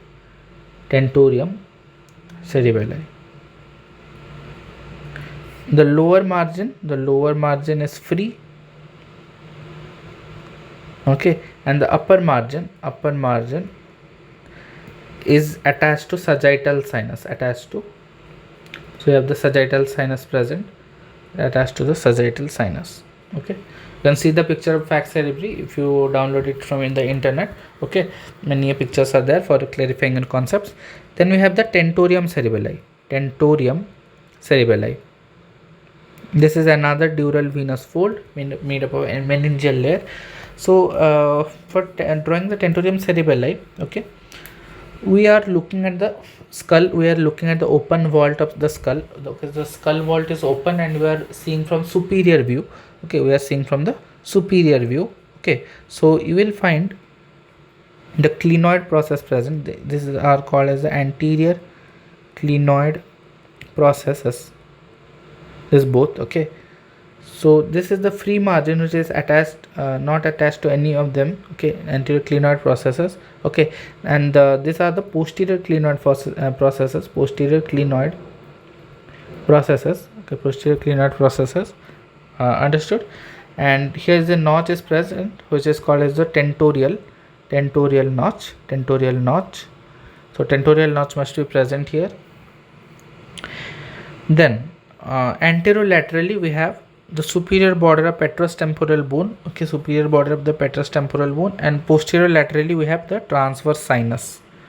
Transverse sulcus. Okay, So there is an anterolateral border and the posterolateral border. So anterolaterally it is attached. It is attached to the superior border of temporal bone. Posterolaterally attached to the transverse sulcus. Okay, the transverse sulcus. Okay, these are the attached margins, and this notch is called as the tentorial notch. Okay, so let's talk about what are the things that will be present over here. Okay, what are the things that will be present over here? So this one, these are your dural venous sinuses present in this fold. Okay, the direction, this is downwards, okay, upwards and upwards. Understood? So here what happens is that this sinus, the sinus here is called as the straight sinus. It's the straight sinus. Okay, and this one is the transverse sinus, and this one, this upper part, it is called as a superior petrosal sinus. So there are two superior petrosal sinuses. Okay, there are two superior petrosal sinuses, one in this, one in this. Okay, then we have two transverse sinuses, one in this, and then we have one straight sinus. Only one straight sinus must be present. Okay, understood? After this, let's talk about another dural venous fold, which is called as your, after tentorium cerebelli, let's talk about another dural fold, which is called as your falx cerebri. Okay, falx cerebri we had discussed. Okay, falx cerebelli we had to discuss now. Okay, no problem. Your falx cerebelli. Talking about falx cerebelli, so here if the tentorium cerebelli present, this is a tentorium. Okay, so falx cerebelli is present here like this, tentorium cerebelli. This is just perpendicular to the plane of your tentorium cerebelli. Okay, so you can see this border. Okay, here you have only one sinus, that is your occipital sinus. Okay, occipital sinus. It has also two margins. The margins, this is the attached margin, which is attached to the internal occipital crest. Okay, and this is the free margin. Okay, so this is the falx cerebelli. Okay, then we'll talk about another thing, that is your diaphragma cellae. Talking about diaphragma cellae is basically the fold in which the stalk of pituitary gland is there. So the stalk of pituitary is present. This is the pituitary gland, and the stalk of pituitary goes via the diaphragma cellae. Okay, so it is not of much diagnostic importance and all. Okay, and not much important as compared to this all. Okay, let's talk about all the sinuses in a how they are related. Okay, and what is the relation with the cavernous sinus. Okay, there is a confluence of sinuses. Talking about the confluence of sinuses. Okay, the confluence of the dural venous sinuses. Okay, so here you have falx cerebri. Okay, and in this other plane, like this. Okay, like this. Okay, like this. What is this? This is your tentorium cerebelli. Okay, yes, tentorium cerebelli, which is just your perpendicular to this falx cerebri. Okay, then you have, okay, let's discuss this only. Okay, so first of all, you have the superior sagittal sinus in this. This is superior sagittal sinus. Okay, this is the superior sagittal sinus, which will be taking blood to this part. Inferior sagittal sinus is also taking the blood. Inferior sagittal sinus also taking the blood to this part. The straight sinus is there. Okay, so we have the confluence of sinuses. Okay, this is the confluence of sinuses, and we have the another fold which is perpendicular to the plane. This is called as your falx cerebelli. We know falx cerebelli. And what was the direction of occipital sinus? Occipital sinus is also adding to the confluence of sinuses. After these are added to the confluence of sinuses, this go via the transverse sinus. Okay, this go via the transverse sinus in both the directions and drain into a sigmoid sinus. Another sinus. Now the sigmoid sinus and the inferior petrosal sinus. There is an inferior petrosal sinus. Okay, the inferior petrosal sinus. Okay, this go via your jugular foramen. Okay, go via your jugular foramen, and via this jugular foramen they form the internal jugular vein. Okay, they form the internal jugular vein. And internal jugular vein is comprises of your sigmoid sinus plus your inferior petrosal sinus.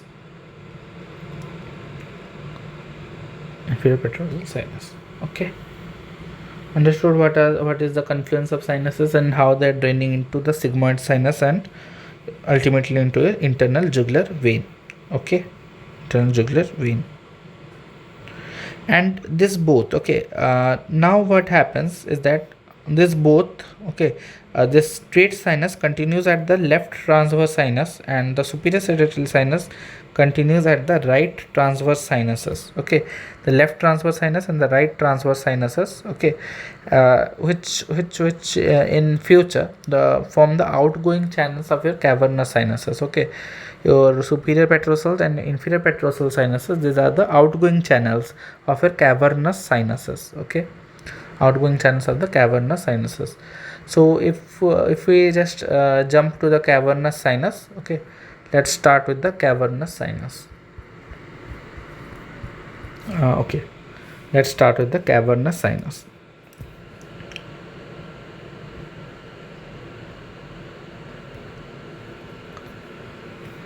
So what do you mean by the cavernous sinus? Cavernous sinus, it is the largest sinus present in the body. Okay, it is the largest sinus present. Okay, it is the largest sinus present in the body, largest sinus. Okay, if here we have the skull. Okay, just let me draw it. Okay, it is rounded now. Okay,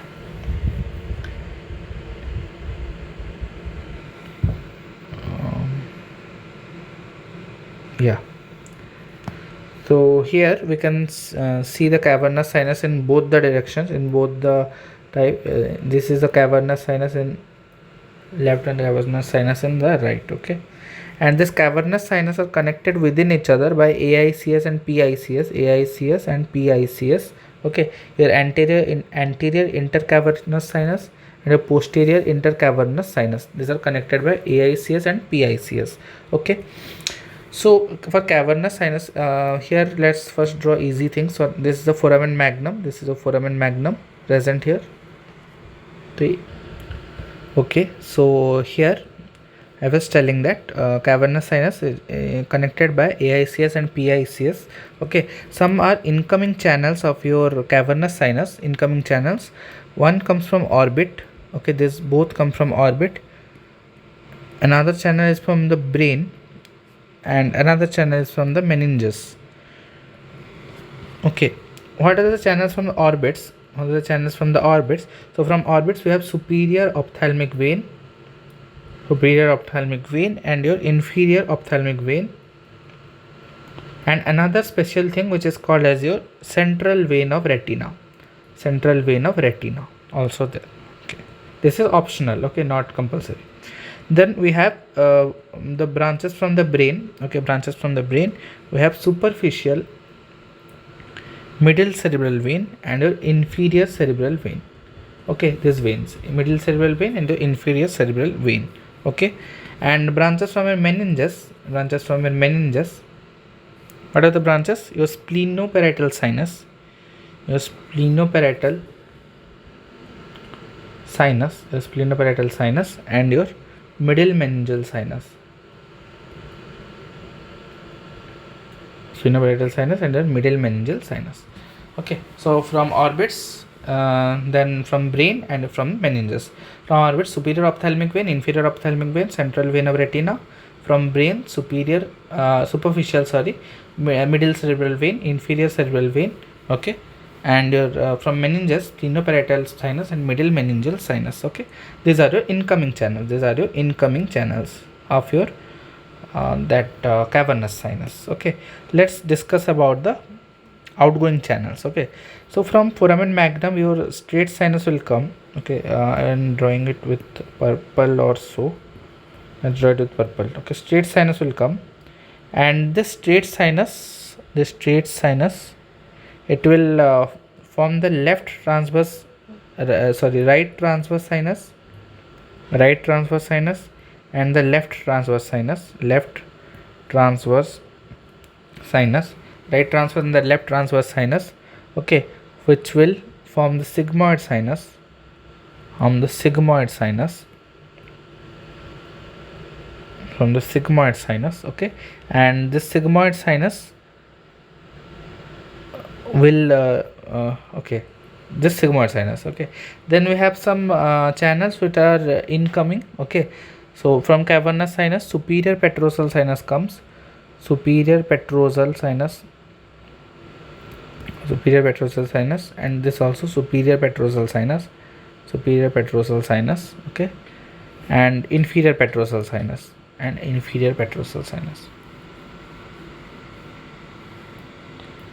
Okay, so what are the outgoing channels? So outgoing channels are the outgoing channels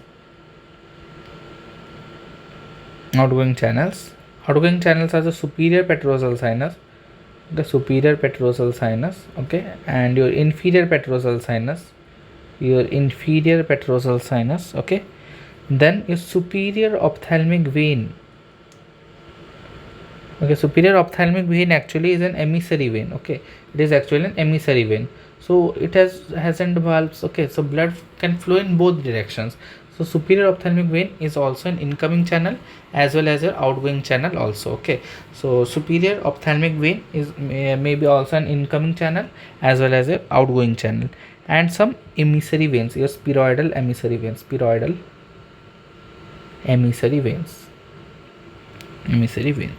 Okay, and then we have to discuss a dangerous connection. Okay, a dangerous connection due to which the problems in your that which part, okay, in your Batson's plexus, okay, or your carcinoma of the prostate, okay, which will transverse via the prostate plexus to the Batson's plexus. Okay, it can reach the basilar venous plexus, and which can reach the cavernous sinus also. Okay, and cause the cancer of brain. So why the prostate cancer may cause cancer of brain. Okay, it may cause the cancer of brain. Okay, the prostate cancer may cause cancer of brain. So there is a dangerous connection existing. Let's discuss the dangerous connection. We have the cavernous sinus connected by your AICS and your PICS. Okay, just I'm drawing it in this way, no problem in this. Okay, we aren't concerned about this. Okay, so here we have the basilar venous plexus,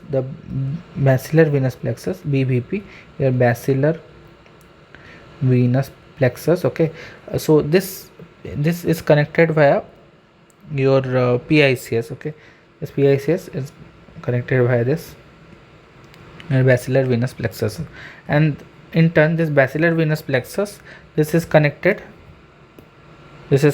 to your this basilar venous plexus, this is connected to your, okay, this region. Okay, this is a spinal cord, and around the spinal cord we have another venous plexus. Okay, around the spinal cord we have another venous plexus here. This called as a vertebral venous plexus.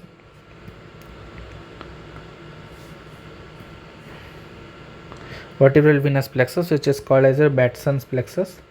Batson's plexus. Okay, basilar, Batson's, and your cavernous sinus. Okay, so the prostate cancer. Okay, this the cells may lodge in your prostatic plexus. Prostatic plexus communicates the Batson's plexus. From Batson's plexus, it will reach the basilar venous plexus, and from basilar venous plexus, it will directly reach the cavernous sinus. It will directly reach the cavernous sinus and infect. Understood? So you can now write how many paired dural venous sinuses and how many unpaired dural venous sinuses are there. Okay, you can write it well.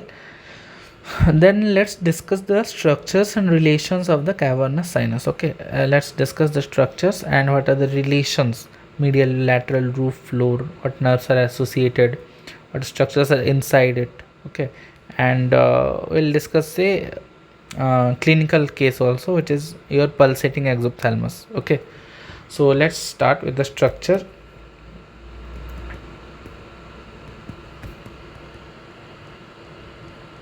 Structure and your structure and relation of your cavernous sinus.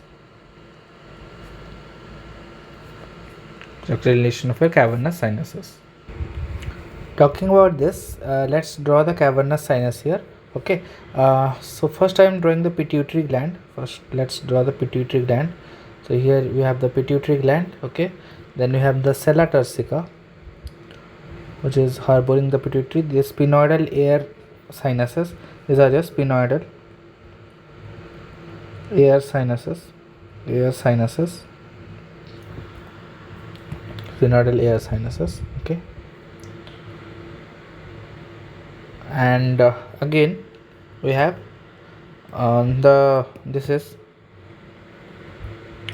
this whole part is forming your cavernous sinus, and this is also your cavernous sinus. This is your CS, this is your CS. Okay, in the wall of cavernous sinus many nerves can be seen. The third nerve, okay, the fourth nerve, the B1 nerve, and the B2 nerve. B2 nerve is also seen as per the Gray's anatomy, the 42nd edition. Okay, the B2 nerve can also be seen in the okay, according to Gray's, the V2 nerve is not present in the lateral lobe cavernous sinuses. Okay, it is not present, but it is written by few authors that it is also seen. Okay, but according to Gray's, it is absent. And here you can observe the optic chiasma. Okay, here you can observe the optic chiasma. This is the optic chiasma. And the internal carotid artery here in ICA of both sides, ICA, and here also you can observe internal carotid artery. Why two times of internal carotid artery? Because internal carotid artery will just turn posteriorly and again appear at the floor of your cavernous sinus. Okay, what happens is that if you look at the cavernous sinus from sagittal section, from the that coronal section, you can tell coronal section. Okay, the internal carotid artery is mainly forming a siphon. Okay, it is mainly coming like this. Okay, this is mainly coming like this. It will appear two times in the cavernous sinus. So we are taking this section, so here also you will get and here also you will get. Okay, two times you will get the internal carotid artery. So if you understood that, and other thing, below the internal carotid artery we have the sixth nerve also. Okay, inferior lateral, okay, inferior lateral, you have the sixth nerve. Understood? So from here you can observe the contents. Okay, this carotid artery, how the term is called as a carotid siphon.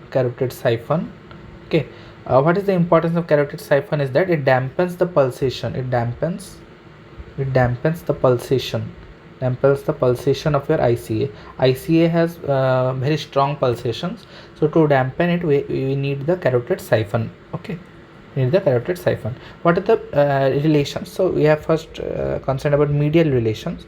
The medial relations, we have the pituitary gland, your sella turcica, then your body of sphenoid. Okay, then your sphenoidal air sinuses, these are the medial relation. Then what are your lateral relation? In lateral relation you have your uncus, a part of brain. Okay, this laterally present will be your uncus. Just okay, just remember this. What is the roof? Roof is also formed by your internal carotid artery and your optic chiasma. And the floor is formed by the foramen lacerum. Floor is formed by the foramen lacerum. Okay, and again the nerves present. What are the nerves present in the wall? Your third nerve, fourth nerve, your V1 nerve, and the V2 nerve. Okay, what are the nerves inside? The nerves inside, the sixth nerve and your internal carotid artery and your sixth nerve. These are the structures inside. Understood? What is the anterior relation? Anterior relation, it is superior orbital fissure. And what is the posterior relation? The petrous temporal bone.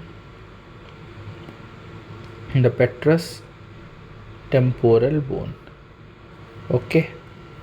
Anterior relation is superior orbital fissure, posterior relation is the posterior temporal bone. Okay. If the internal carotid artery aneurysm is there, what is aneurysm? Aneurysm means the ballooning of an artery. Okay, artery will dilate and it may rupture also. Okay, if it ruptures, okay, then there will be pulsation. Okay, then the siphon will be lost. Okay, so the carotid sinus will pulsate. Carotid sinus is pulsate with ICA, and due to this pulsation, the contents will be pushed. Okay, pushing of contents of orbits. Okay, the orbital contents will be pushed with each pulsation of ICA. This is called as a pulsating exophthalmos. Your pulsating exophthalmos, or your proctosis, or your pulsating proctosis. Okay. Then we'll see the nerve supply of dura mater. Nerve supply of dura mater. This is also a short topic. Okay, nerve supply of the dura mater. Just bear with me for a few minutes. Then we'll end the session. Okay. Actually, head and neck is a huge topic, and I feel that you must be saturated. Okay. After learning so many nerves, arteries, and all. So we'll make a part 2 video of this revision session. Although I can teach it in one shot, but the video will be too long and it will be boring. Okay, so I will make a part 2 video any other day. Okay, so this will be the part 1 video only. Okay, this is the anterior ethmoidal nerve. This is supplied by the anterior ethmoidal nerve, AEN, which is a branch of your nasociliary nerve, and which is a branch of your V2 nerve, which is a branch of your V nerve, trigeminal nerve. Okay, then this part, anterior cranial fossa, the lateral part, and a little part of a middle cranial fossa. This will be supplied by the meningeal branch of V2 nerve, okay, meningeal branch of V2 nerve. And this major part of a middle cranial fossa, okay, this will be supplied by the nervus spinosus.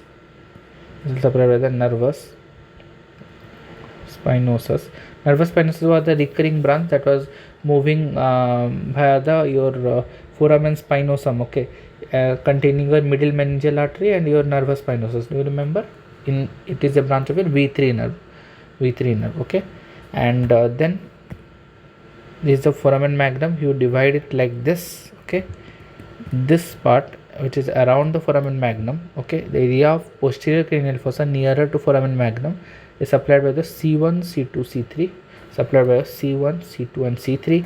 Okay, and the part of the posterior cranial fossa which is away from the foramen magnum, this one, okay, this is supplied by the 10th nerve and the 11th nerve. Okay, then we'll talk about the blood supply of the dura mater. Okay, so blood supply, just posterior ethmoidal arteries, internal carotid, accessory middle meningeal arteries, and meningeal branch of ascending pharyngeal arteries, and vertebral artery. These all are arterial supplies of your posterior, not the posterior, the whole dura mater. Okay, so if I just talk about the arterial supply of your dura mater, blood supply of the dura mater. Okay, so let's draw the dura mater here. Okay, this is the dura mater here. Okay, then let's draw the fossa. Here is the middle cranial fossa, anterior, middle, and medial. Okay, so this part, this cribriform plate, okay, this is supplied by your anterior and posterior ethmoidal arteries.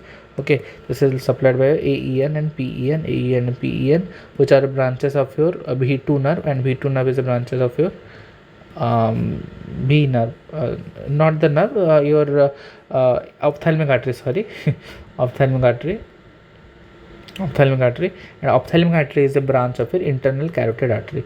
I am taking about nerves, I don't know. Okay, then we have your foramen lacerum, foramen ovale, and foramen spinosum. These are arranged like this. If this is the midline, then you have foramen lacerum L. Okay, then you have foramen ovale, and below you have foramen spinosum. Okay, LOS. Okay, it is arranged like this. Okay, this is foramen lacerum and foramen ovale and foramen spinosum. Okay, which arteries supply this? So foramen lacerum is supplied by internal carotid directly. Foramen ovale is supplied by your accessory meningeal artery. Okay, and this foramen spinosum is supplied by the middle meningeal artery. Okay, this accessory meningeal artery, middle meningeal artery, these are the branches of your maxillary artery. And maxillary artery is a branch of your external carotid artery. Okay, these are all the middle cranial fossa and posterior cranial fossa are also supplied by the meningeal branch of ascending pharyngeal artery. Ascending pharyngeal artery was the only medial branch of your external carotid artery only. Okay, then foramen magnum is supplied by your vertebral artery. The foramen magnum is supplied by the vertebral artery, and the vertebral artery was, if you just remember, was the branch of your subclavian artery. This is supplied by the vertebral artery. Vertebral artery comes from the first part of your subclavian artery.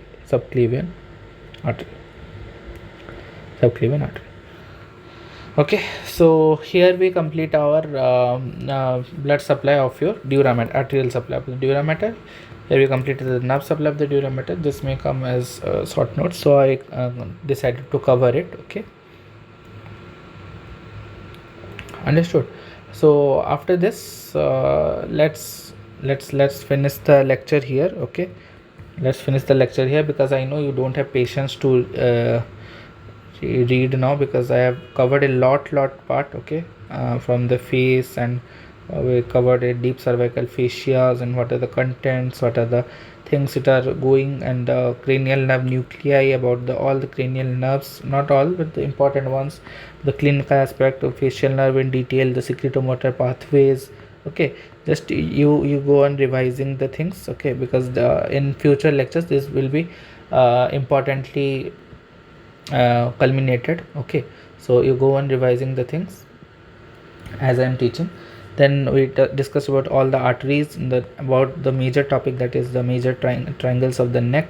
Okay, about the dural venous folds, about the cavernous sinus, the nerve supply and the arterial supply of dura mater. Okay, arterial supply of the dura mater. So after this, we have to discuss a lot many of chapters, a lot many topics more. Okay, because the head and neck is the enormous chapter. It is a very big chapter.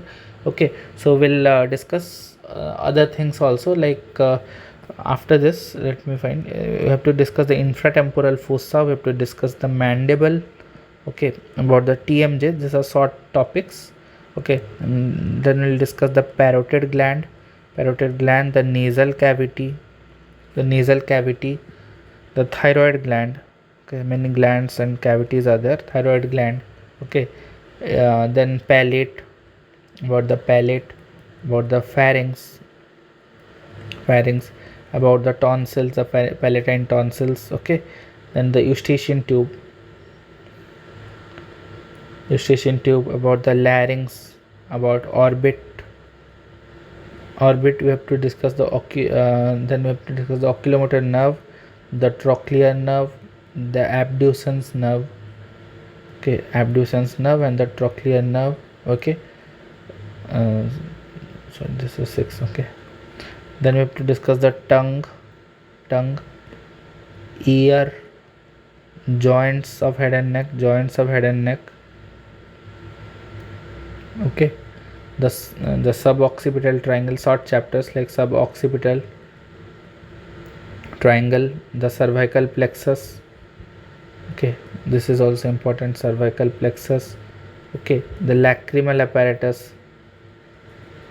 Okay, and the cervical sympathetic chain, cervical sympathetic chain, and lymphatic drainage of head and neck.